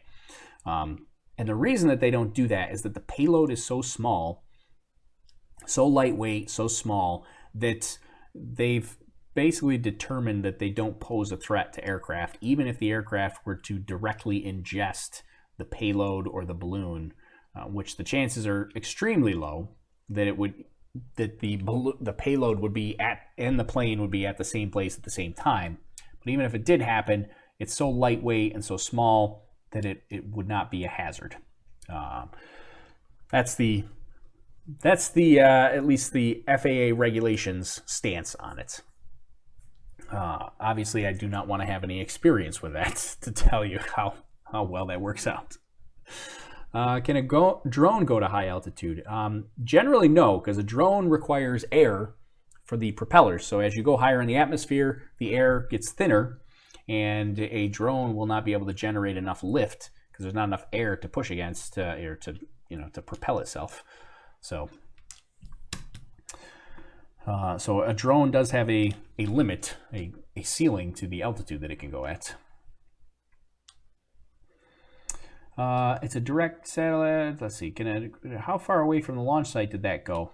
This one, the Space Lobster was actually only like 5 or 6 miles from the launch site. So it goes like 20 miles up and 5 miles down range.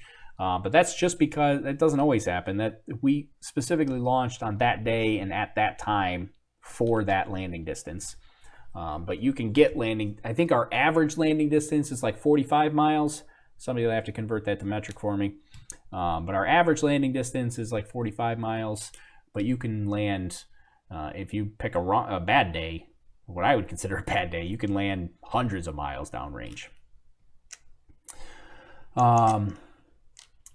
How do you find the balloon after it lands? So our computer system has an onboard tracking system with a radio transmitter on it. So we can actually follow and track the balloon while it's in the air the entire time that it's flying. And so we know exactly where it is, and air traffic control knows exactly where it is the entire time. And then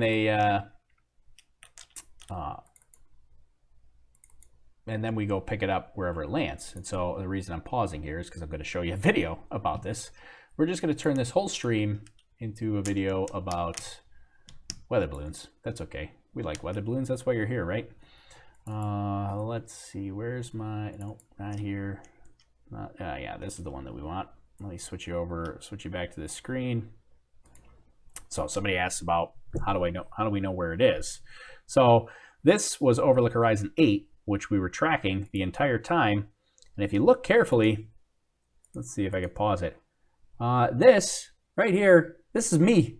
I'm actually here waiting for it as it's landing. This is my car. This is me. I'm here ready for the payload as it's coming in for a landing, and you'll see me run towards it as it comes down. Barely misses these power lines, but yeah, here's me right there. Oh, you can't see it. Oh, here, I'll duck. I'll get out of the way. There's me. Here, I'll hide myself. There. Gone away. So then you'll see me run to the payload.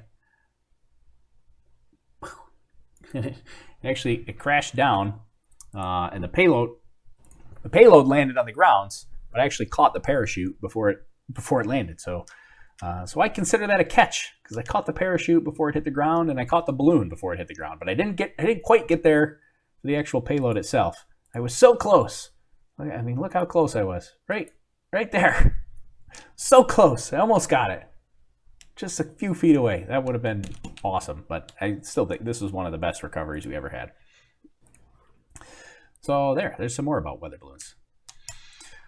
When is the launch? So SpaceX launch, this was about SpaceX at one point. SpaceX launch is delayed. It got scrubbed tonight. It's been pushed off till tomorrow. Tomorrow, 10:30 p.m.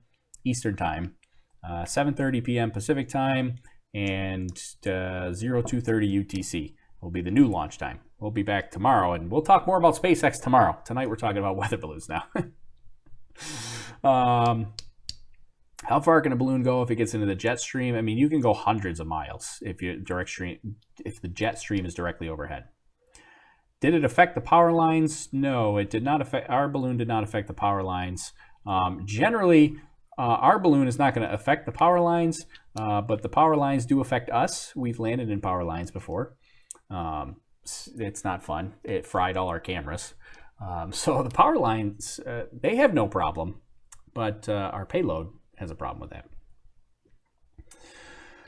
Can you do zero-G experiments using a weather balloon? You certainly could, theoretically. I mean, you only get a brief moment of zero-G with a weather balloon, but you know, if you only needed like a second or two, you can get zero-G in a weather balloon, in the weather balloon payload. I missed a couple comments back here.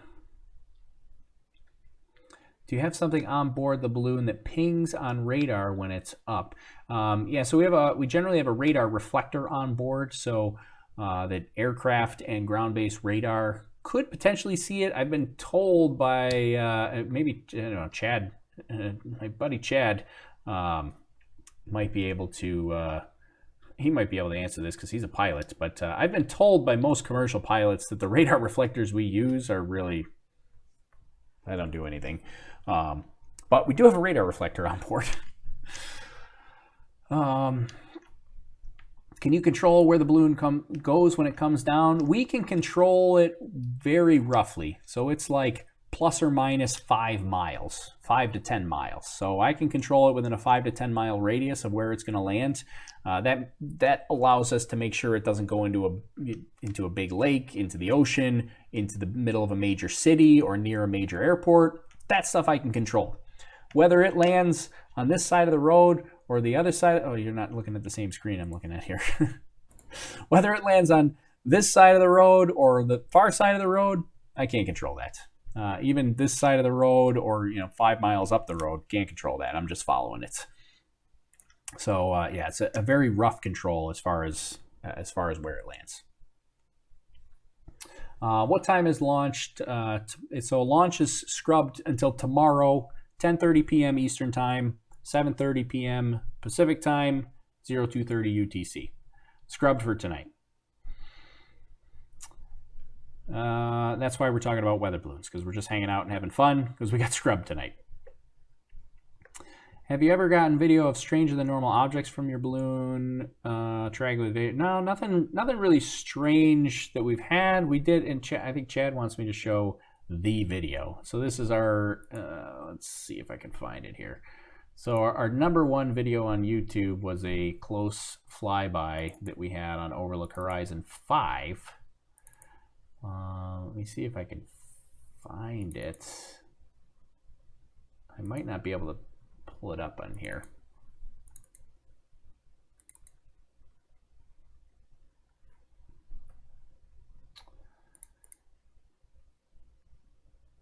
All right, so I do have it. Now let me see if I can find the moment. And you may laugh at this, but I'm gonna watermark this with a very big logo because so many people steal this video and repost it as their own.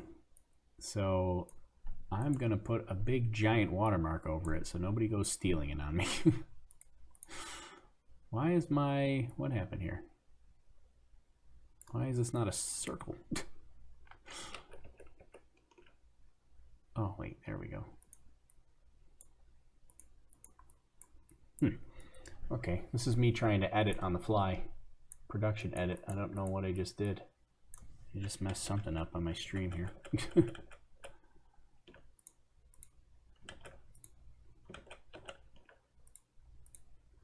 Where's my... All right, just bear with me 1 second. I know you can't see what I'm doing here, but I'm working on trying to make this... What? There we go. Okay, that's better. Okay, so this might be annoying to you, but I'm going to watermark this because so many people steal this video and repost it without permission, might I say. All right, now I got to find it. Let's see if I can even find the video. All right, give me 1 second to click around and find it.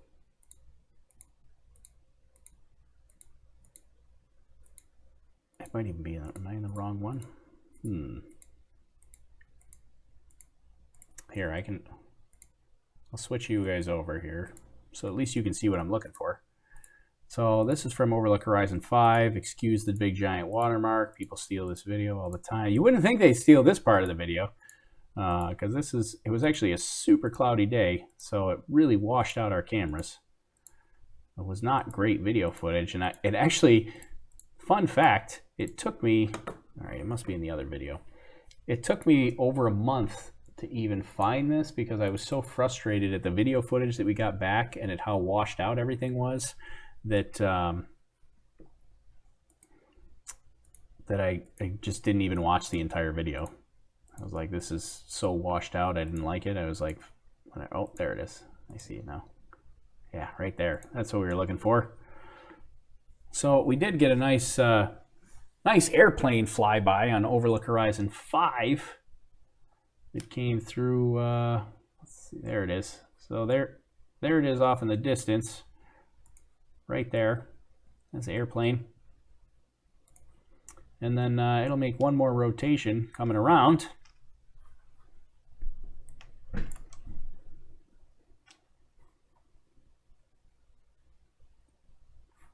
I'll let it spin around here.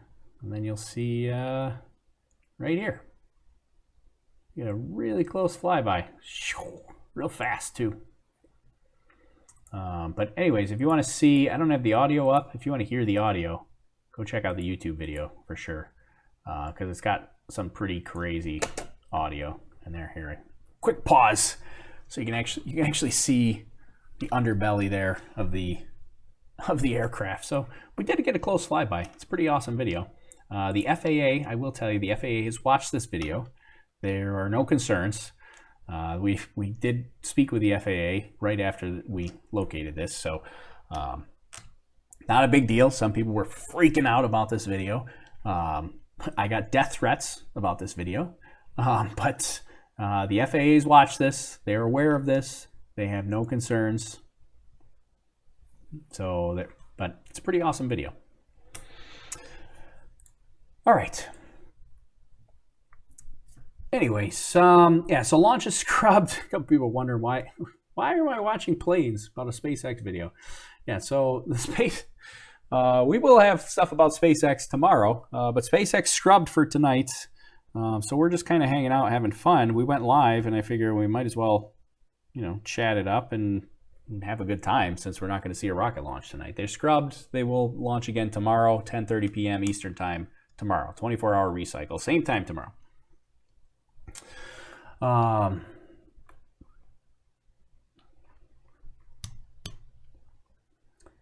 What else? Radar cross section would be really small. Yeah, I think that's the issue. Mike's talking about our radar reflector. Pony says it's your show. You can talk about whatever you want. That's right, Pony. It's my show. I'll talk about what I want. But we'll talk about SpaceX tomorrow. See, this is why me and Chad got to do it. We're going to have to do a weekly show about space or science stuff. We can come up with some random topics, then we can just kind of chat it up and take your comments. All right, what else did we miss here for comments? Do you work for NASA? I do not work for NASA, even though I do have this lovely NASA shirt. I got this on my NASA social trip last week, so I figured I'd wear it, and it's one of the I said this at the beginning of the broadcast, it's one of the very few shirts that I can wear with the green screen behind me. So this is a green screen. This is not really what's behind me. The wall behind me is pretty boring. This was a lot more interesting. So this is one of the very few shirts that I can wear with the green screen. It doesn't make me look transparent. So, do you have documentation on weather balloons and the technology involved? I mean, we have a how-to section on our website at overlookhorizon.com. You can check out how we do our weather balloon flights, which are they're kind of meant more for like schools and educators or DIY home projects to do weather balloon flights. So you can take a look at that on our website. Picture quality is amazing for those cameras. Yeah, it is pretty amazing, especially considering those are only like $30 cameras on Amazon. They're super inexpensive. Why do you need all that fuel to go 90 miles up? Assuming are we talking rockets now? So generally with rockets, I mean, it's kind of the big rocket math equation is, I mean, in order to get higher, you need more fuel. In order to lift the fuel, you need more fuel to lift the fuel, and then you need more fuel to lift that fuel, and so it's kind of a balancing act. So eventually you get to the point where you're carrying fuel to lift fuel, which is really annoying, but it's like 3 steps forward, 2 steps back, but you need a lot of fuel to get a rocket into orbit, and most of that fuel is spent lifting other fuel. It's unfortunate. Is it a CGI background behind me? No, this is just a picture actually from SpaceX headquarters here that SpaceX had listed in the public domain, so I could use it without fear of copyright.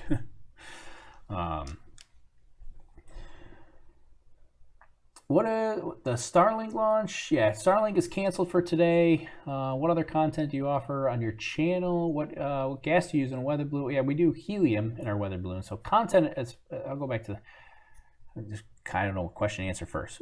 Helium, we use helium in weather balloons, although we are considering switching to hydrogen because our helium price quadrupled this year. It went up 4 times, which is unfortunate. Hydrogen is really inexpensive, but you also got the whole factor with hydrogen. It's not an inert gas like helium is.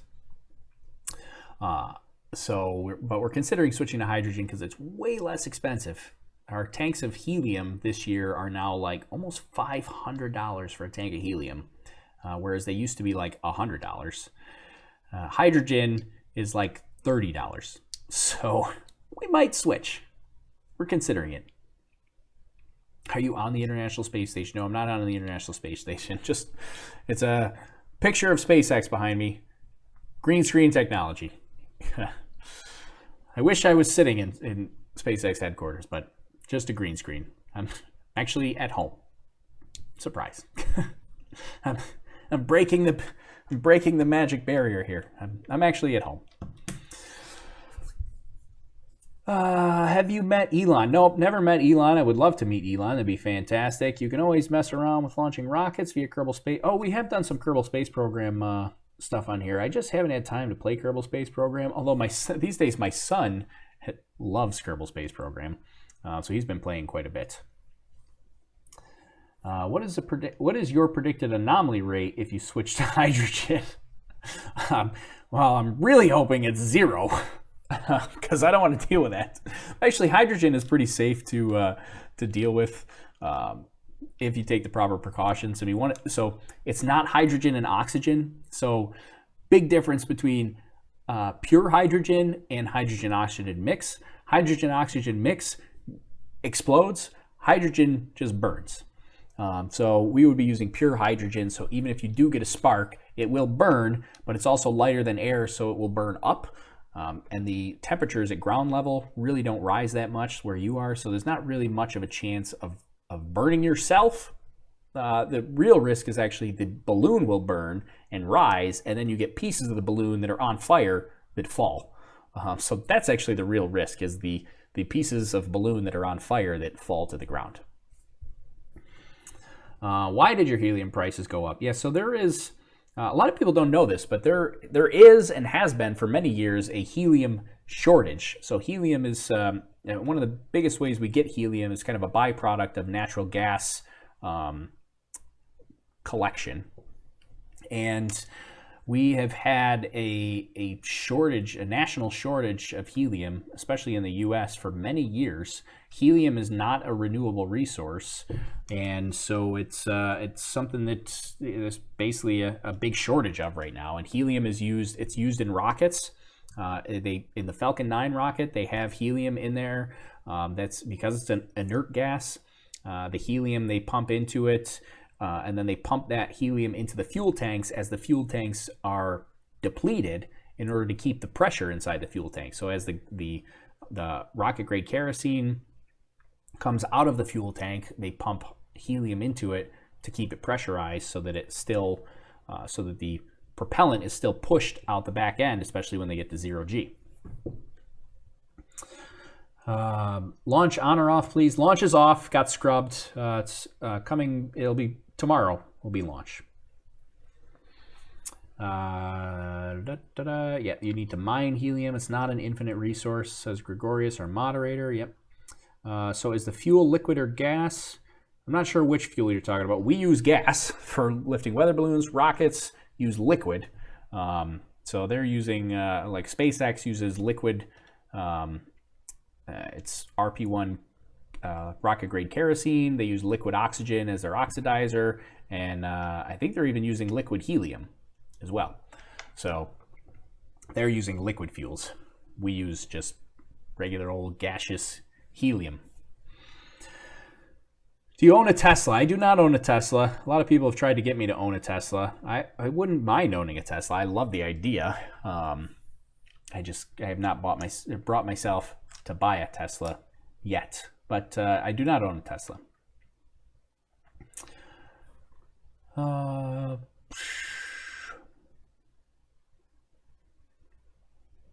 What are your predictions for space exploration in the next decade? Oh man, that's a big question. I think, space exploration. I'll tell you what my hopes are, not necessarily my expectation. I hope that we have regular trips back to the moon. I hope that we're on our way, at least sending some infrastructure, some lander tests to Mars. Hopefully the Starship is flying for SpaceX. I'm hoping that the SLS rocket is finished and maybe that's on its way to Mars. So I'm very hopeful. I'm hoping that we have space tourism. We can get people up to space on a Blue Origin rocket, and hopefully it's not crazy expensive. I think there's a lot of exciting things that are going to be happening here in the next decade. Lease a Tesla, yeah, I could. I've thought about it, but I don't have one right now. What modern rocket doesn't use LOX for oxidizer, at least of regular non-hypergolic fuel? Yes, I guess that's kind of what I was thinking of, was hypergolic fuels. Most are going to use liquid oxygen as a oxidizer, right? Coffee, anyone? Yes, I've got my coffee here. This is keeping me going.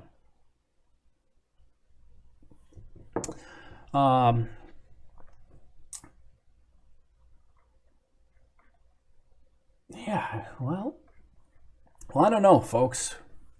We've been going now. It's kind of interesting that we've gone this long, especially when there wasn't a SpaceX launch. But we had so much to talk about. It's been a while since I couldn't really chat during the NASA Social Live stuff because it was so abbreviated. We had to hurry out of there, had to get going. But we'll have more time to talk again tomorrow. I think I'm going to probably wrap it up here. This is the point. If you're new to the channel, this is the point where I tell you that I'm leaving, and then I don't leave for another half an hour. Usually, anybody that follows the channel regularly, I think they have bets on how many times I'm going to tell you that I'm leaving, because it usually comes out at least 50 times before I actually pull the plug on the stream and leave. So I'm going to start by telling you that I'm going to wrap it up. This is announcement number 1 that I'm going to wrap up here soon. This is your first weekly show, says Catherine. Yeah, this could be. We see, this will be fun. I just got to figure out how to get guests in. I was trying. Chad had messaged me earlier, and I was going to try to bring Chad in to the broadcast here today, but I was struggling with. I was getting feedback, and I got to figure out how. I can hear Chad, and you can hear Chad, or whoever my guest is, and it doesn't feedback and loop over and over. So I'll have to check that out and look into that for next time. But I was going to bring in a guest here today, and we could chat it up, but maybe tomorrow if I can figure it out for tomorrow. Oh, what else did we miss? Everything's perpetually 20 years away. Rude Rick says, please. I'm not sure what... Well, thank you. I don't know what that please is about, but okay. Try Google Hangouts. But yeah, it's not even. I have the streaming software that I use has built-in guest control. I just have to figure out how to use it a little bit better. So it's I don't need Google Hang. I mean, not that I don't have anything against Google Hangouts, but my streaming software will do it natively. I just have to figure out how to use it because I don't ever use it. So, which day? Chan's already into the planning. Which day of the week should we do the show? See, we should. It's a good question. We'll have to ask the people. See, I'm thinking you should do like an evening show. See, this way, because I got kids. I got to play with the kids, and then I got to let them go to bed, and then I could do the weekly show. Yeah,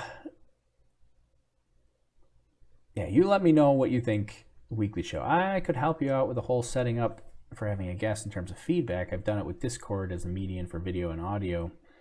Not sure what he's asking. Yeah, well, I think it's just a matter of me figuring out which setting I'm supposed to be using, because the tough thing, it would actually be easier if I wasn't doing a SpaceX broadcast. If we were just doing the weekly show, it wouldn't be that bad. The problem with this broadcast and what I was running into with having a guest is that I share the audio from the SpaceX broadcast, so you're basically hearing the audio of my computer. Whatever's coming out of my speakers, you're hearing. That's why I wear the earpiece here, so that I don't actually hook up speakers and it feeds back. But basically, when you're hearing the SpaceX broadcast, you're hearing the audio that's coming out of my speakers.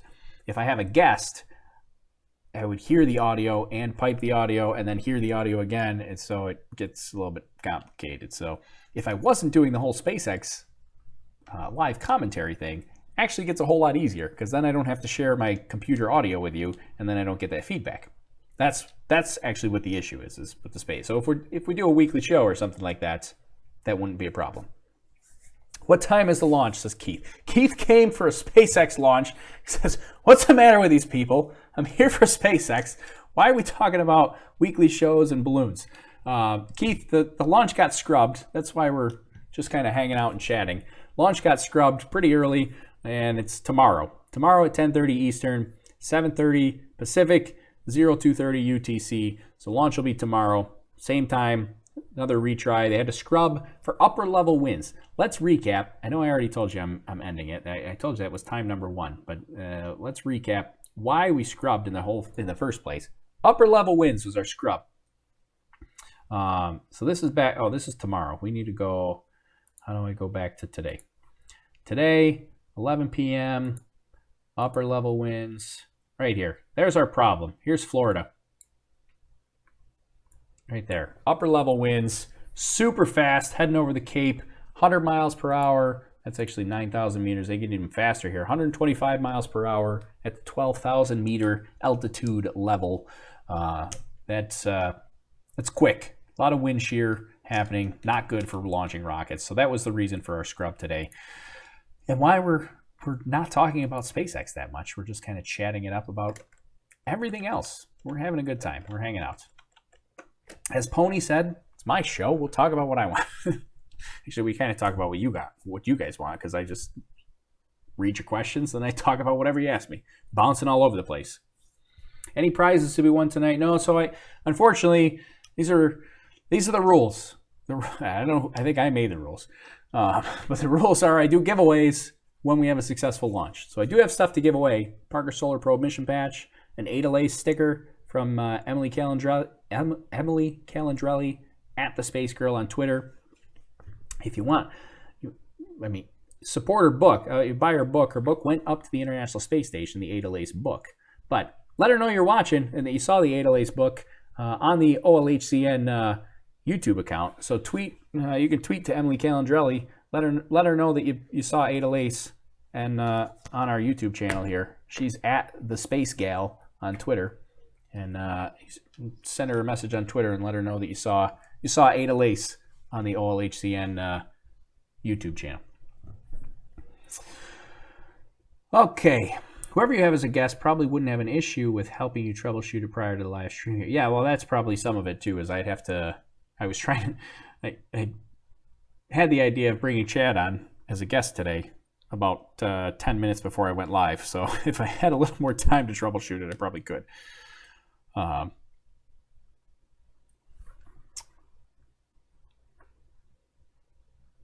else do we? It looks like the same wins for tomorrow too. Yeah, tomorrow's wins were not looking a whole lot better. So I'm still concerned about tomorrow's upper level wins. We'll have to see. When the service will launch.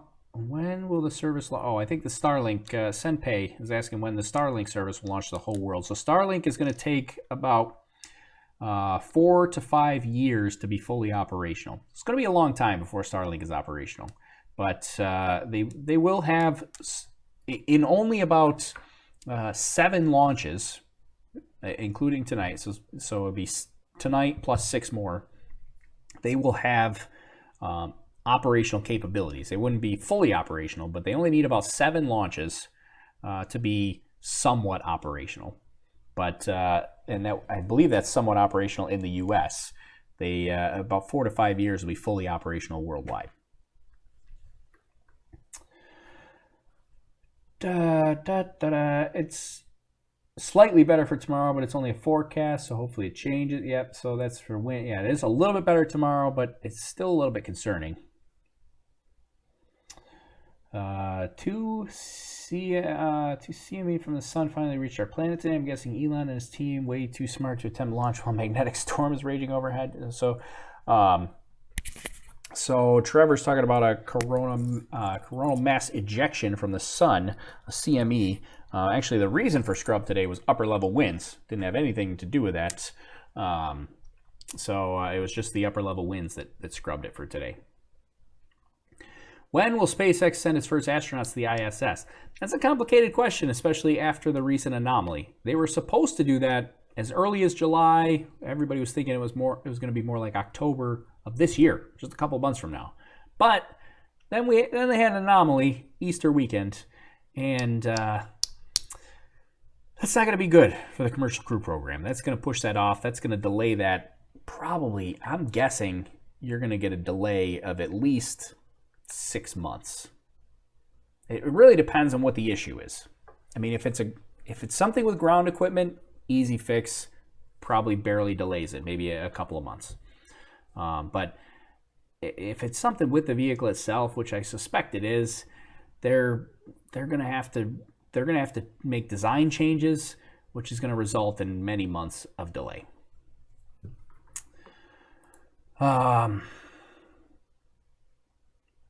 All the satellites how will be live on orbit? All that satellite will I'm not sure where that question is. How? Yeah. So you've got so the Starlink satellites. What they were launching today, there were 60 satellites. Take a look here. Got a graphic for this. They were launching 60 satellites. These are the 60 satellites, all flat packed into the Falcon 9 payload fairing. For reference, we showed this a little bit earlier, but it still amazes me. For reference, so this is the Falcon 9 payload fairing, fully stacked with all 60 satellites in it. This is the same payload fairing with a full-size Tesla Roadster, and that's the payload fairing behind it.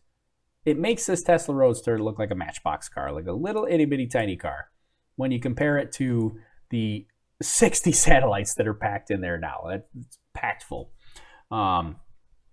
So Starlink satellites, those are a product of SpaceX. SpaceX builds these satellites. It is SpaceX's, basically they're becoming an internet service provider from low Earth orbit. They're going to be launching up to 12,000 of these. Tonight was only going to be 60. It's been scrubbed, delayed till tomorrow night. They'll try again tomorrow night, same time. But they're going to send up 60 to start with. They need 7 launches to be somewhat operational. They're going to need 4 to 5 years to be fully operational. So it's going to be a long process, but in the end, it'll result in super fast internet, high bandwidth from low Earth orbit to basically anywhere in the world. Every inch of the Earth will be covered and have internet access once this gets up there.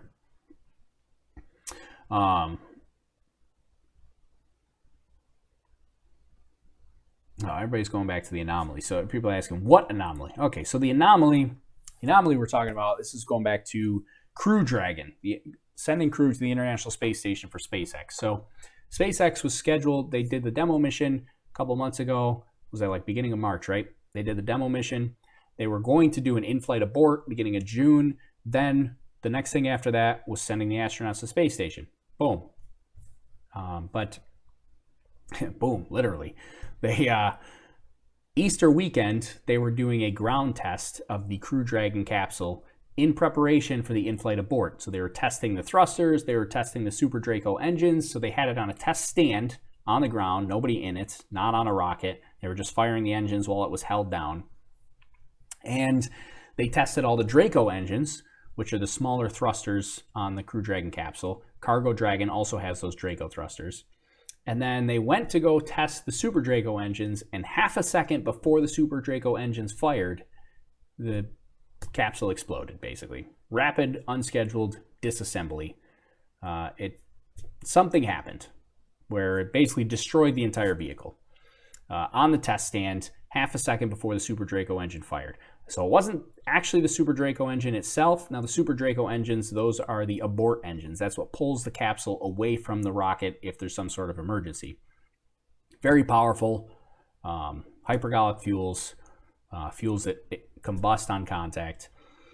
But it wasn't the engines themselves that cause it, something during the activation process. The activation process is generally opening valves, bringing up pressures. Something happened during that quick activation process that the rocket went. And so obviously that's a big problem. Had astronauts been on board, they would have been killed. And so they need to sort that out. And so they're in the middle of an investigation right now trying to figure out what exactly caused that. I bet they have a pretty good idea, but they haven't said that publicly. They will take probably a couple weeks to sort it out before they come out publicly with a definitive answer. So it's going to take weeks, maybe even months for them to come out with a definitive answer. And then they're going to have to redesign and work the vehicle. And so it's going to delay things a bit. Alex 84 says, please like this video. Yeah, that's a good reminder there too. Yeah, if you want to send over a like or some hearts if you're watching on Periscope. Maybe subscribe to the YouTube channel so that you can get notified when we go live tomorrow for the next attempt.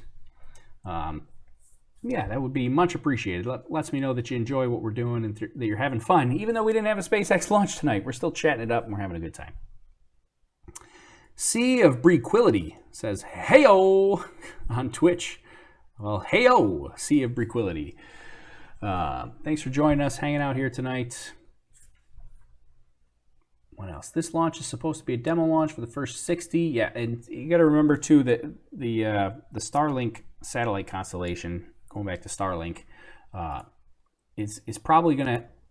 There's likely going to be some issues. They're going to have to sort out, make things better. There'll be a couple iterations as they go through this process. They're just kind of dipping their toe in the water here with becoming a satellite provider. They did launch, what did they call it? The Tintin A and Tintin B, which were kind of the Starlink demo sats a couple of months ago. Those worked great. They did make changes to them, but they're just getting into this process here.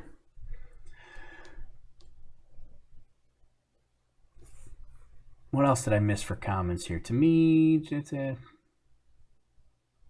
things like anomalies and failed launches aren't a fail if it gives us an opportunity to learn from our mistakes to improve said vessel. So at the end of the day, it's actually not a fail. I do agree with that, especially this type of anomaly. We're kind of bouncing between anomaly and Starlink, but the type of anomaly that SpaceX had with Crew Dragon, it was on the test stand. There was no one on board. It was not an operational mission. They were testing. Things like that, although they're unfortunate and you don't want to see that happen, they're supposed to happen during testing. That's why you test. If everything went 100% perfect when you were testing, there would be no reason to test. So things like that are supposed to happen during testing. It did happen. It's unfortunate. It will delay it, but the end result will be a safer Crew Dragon capsule once they resolve whatever this issue is. So yeah, I don't consider that a failure, an anomaly, yes.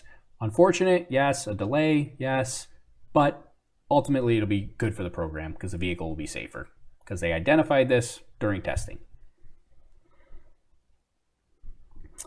My dog wants me to launch him outside, so I'm going to say goodnight. All right, good night, Catherine. Thanks for hanging out and chatting with us here. It will take a bit, but it's okay. I hope the best for Starlink and SpaceX. It is a pretty awesome project.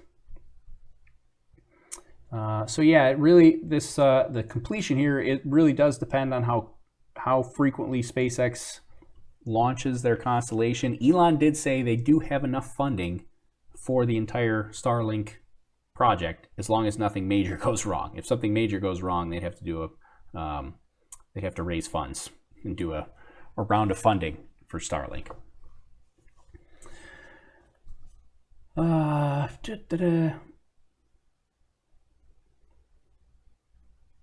Canceled for today. We'll retry tomorrow. Yep. I feel like I should say that a lot. Have you seen a rocket launch at Kennedy Space Center? I have seen a couple there. I was actually just there a week ago in person for the CRS-17 launch.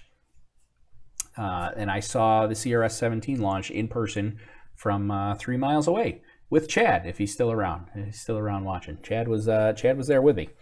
Yeah, we were down there just a week ago. I was also there a year ago for the NASA test mission, and I saw the Air Force mission, which I can't remember the name of, that was on an Atlas V 551 configuration. So I've seen an Atlas V, I've seen a Block 4 Falcon 9, I've seen a Block 5 Falcon 9 with a Cargo Dragon. So yeah, I've seen a couple from there. Set up a scrolling banner announcing that this is canceled. That's a good idea, except I don't think I can do that on the fly. Okay. Rather it happens during testing without people. Yep, exactly. We want any anomalies to happen during testing.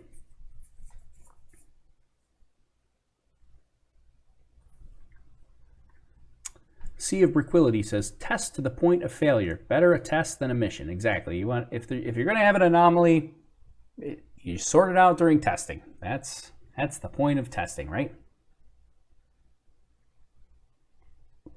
SpaceX also trying to fly to the moon. Well, SpaceX,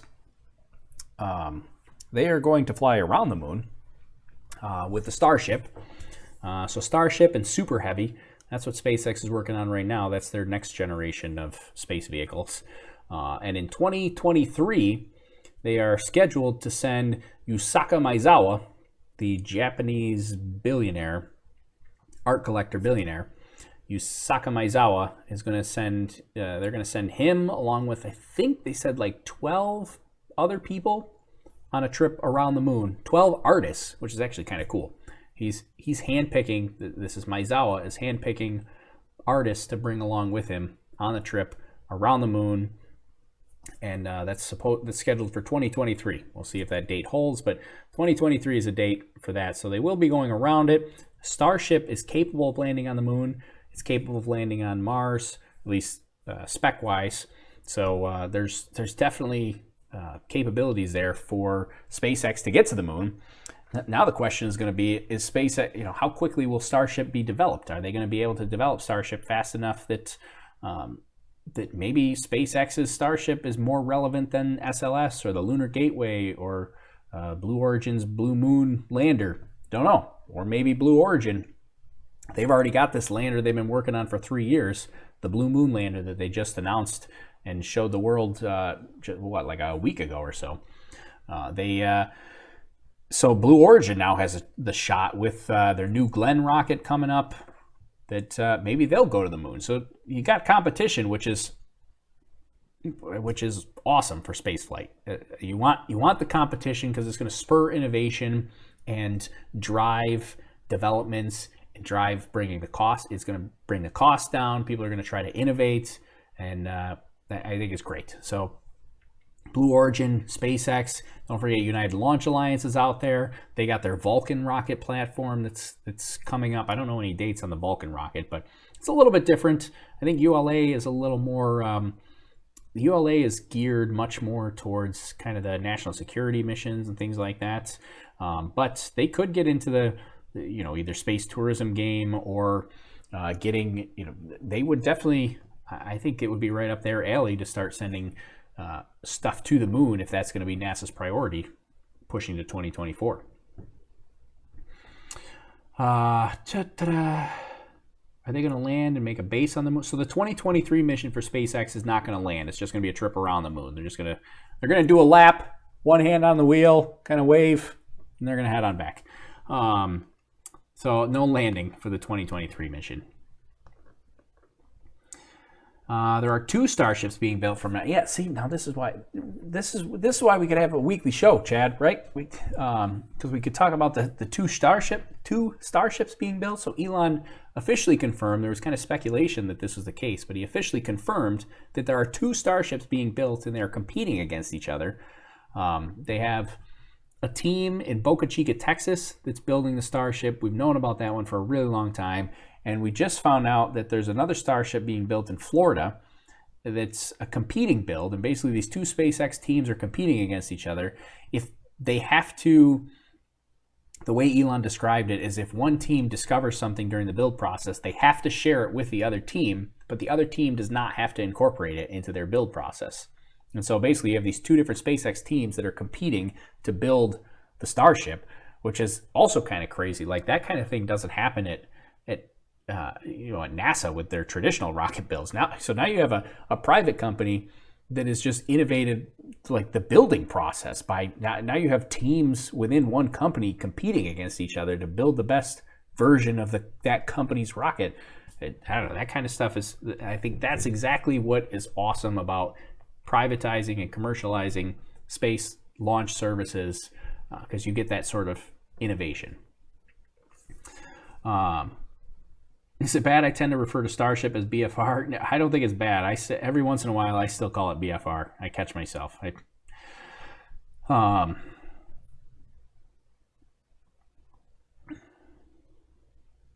Any pictures? I don't have any pictures myself of the Starship build. There are some on Twitter. I didn't get permission to share them, so I don't necessarily want to share them on the stream here. But if you go on Twitter, I think there's some amateur photos of the space or the Starship build in Florida.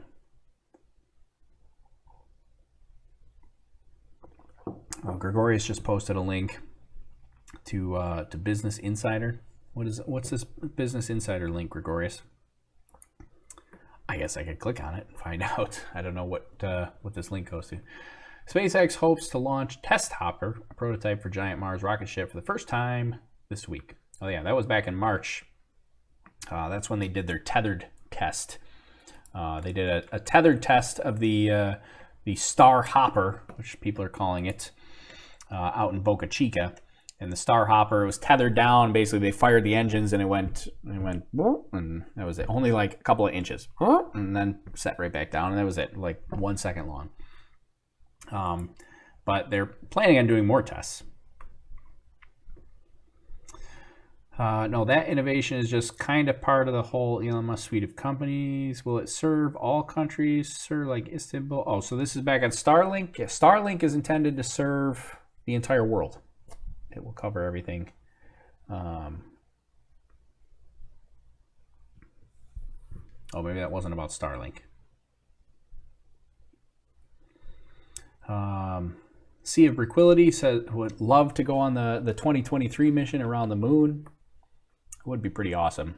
What I'm really excited about for the 2023 mission is that they said they were going to bring basically like a film director on board, like documentary director or something like that, with like IMAX cameras or something like that, and they wanted to live stream in HD during the mission. How awesome will it be? I mean, it's been so long. We've seen some footage from the moon, like with the Beresheet lander. We've seen pictures and things. It's been so long since we've like really been to the moon with and had the priority of like cameras and video footage and stuff like that. Like, you know, most of the science missions, they bring cameras on board, but that's not their primary objective. So they don't bring like amazing camera footage, or, you know, they don't bring equipment on board with bandwidth to live stream stuff or do any of that sort of thing, because it's not their primary mission. But if Starship can bring bring somebody on the trip with like legit camera equipment and video equipment, to even if they don't live stream it, if they just take amazing footage and then share it with us when they get back, My gosh, that would be awesome. I would love that. And if they're able to live stream during that, you can bet I'll be here because I will be watching it. I will take the day off of work to watch a live stream from the moon. I don't care what time of day it is. Yep, I should remind my banner. Gregorius is serving as my banner, or Alex Ziggyful serving as my banner. Yeah, launch is scrubbed for today. No launch today. Scrub for upper level winds tomorrow, same time. So we'll be doing this again tomorrow. It looks like it's, yeah, stainless steel is the Starship. The Starship is stainless steel. Israel just put a lunar lander on the moon. Kind of. Yeah, I mean, they did put the lander on the moon. It's not in one piece, but it is on the moon. It crash landed on the moon. That's the Bereshit lander. They had an engine trouble at the last. Actually, they had IMU trouble. That's the inertial measurement unit. Basically, what tells the spacecraft which way it's pointing, up, down, left, right. The inertial measurement unit, the IMU, was having problems. They sent a command from the ground to the spacecraft during the landing process to fix the IMU. That shut off the main engine during landing, and they couldn't restart the main engine fast enough, and it crash landed into the moon. Cool. So sad for Bereshit, but they already said they're going to build another Bereshit 2 lander. So they're going to try again. Lifespan on the satellite, the Starlink satellites, I think, gosh, I know the answer to this, but I didn't write it down. I want to say it's like 8 years is the lifespan on the Starlink satellites, and they all are built with deorbit capability. So any Starlink satellite that goes up there, one of the big intentions is it'll go up. When it runs its lifespan, they will deorbit it to get rid of any space debris, which is one of the cool things for any satellite provider, like to have a plan to deorbit it once it reaches end of life. Gregory says projecting 10 years. Maybe it is 10 years. I couldn't remember if I was going to say 8 or 10. I couldn't remember if it was 8 or 10 years, but it sounds like it's in the ballpark for Starlink. Did you see the new video from NASA yesterday? We are going to, for the one that's narrated by William Shatner. Yeah, NASA put out a pretty cool video. I mean, they were doing a lot of Moon 2024 press recently. They put out a pretty cool video narrated by William Shatner on the official NASA channels. It's pretty sweet. If you go to NASA's Twitter, it's on there. But yeah, you should check it out. It's a pretty cool, like, little promo video for the Moon 2024 missions. It's narrated by William Shatner. Zach wants to know, did it not launch? I thought it was launching at 10 p.m. Eastern time. It was supposed to. It got scrubbed. Launched tonight's mission, scrubbed. We've just been hanging out and chatting here for the last couple hours because the mission tonight got scrubbed for upper level winds, which were out of bounds, and they're going to try again tomorrow. Tomorrow, same time. 10:30 p.m. Eastern time. There's a link. Gregorius sharing a link to the Starship prototype over on the YouTube channel. I suppose I could switch back to full screen mode here, and I'll take a couple moments. We'll do some self promo here real quick. But don't forget, you follow us on the Twitter account. Because that's probably the most active social media account that I use. So if you want to stay in touch, but also if you're here, especially if you're on the YouTube channel, you subscribe to the YouTube channel. Subscribe, maybe hit the thumbs up, send over some hearts if you're on Periscope. Lets me know that you enjoy what we're doing and you're having fun. So yeah, don't forget to subscribe. And if you want to get notified when we go live, especially since we're going live again tomorrow, if you're on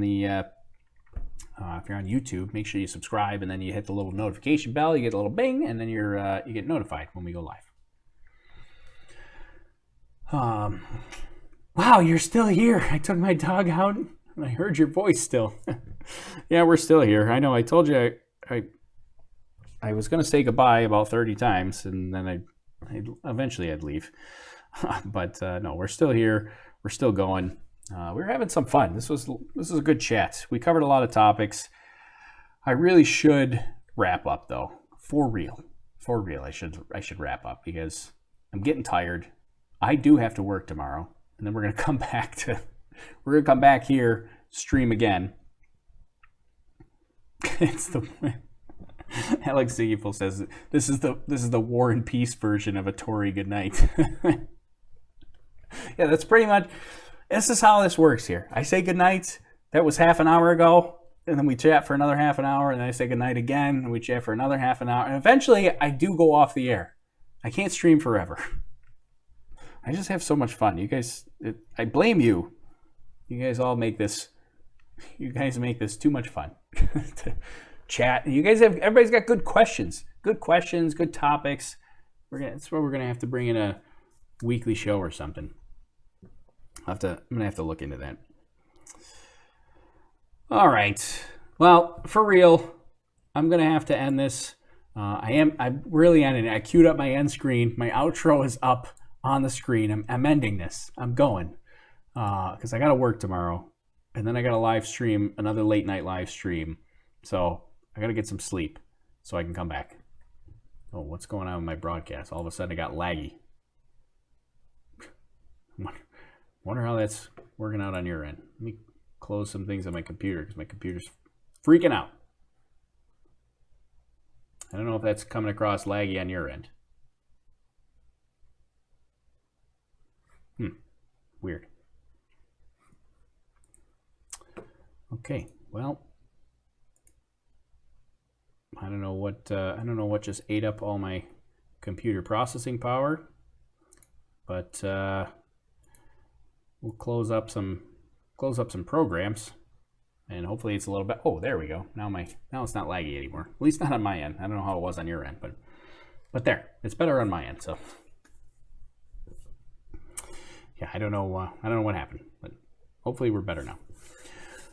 Okay, well, that's all right. We're ending it anyways, and we'll see you guys all tomorrow. So don't forget, it's scrubbed for today, but they will try again tomorrow.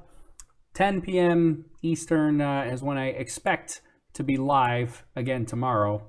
We'll try again tomorrow and see if we can actually launch the Starlink satellite constellation here. So, all right, thanks everybody for joining me today. My name's Tori. This is Overlook Horizon. This is a lot of fun. Come back tomorrow. We'll do another live stream tomorrow. We'll see this launch. And we'll chat and we'll have some more fun. I don't know what we're going to chat about tomorrow. We chatted about everything today. Well, I'm sure we can come up with something. We always do. All right. Thanks, everybody. Have a good rest of the night. We will see you tomorrow. All right. Goodbye. See ya.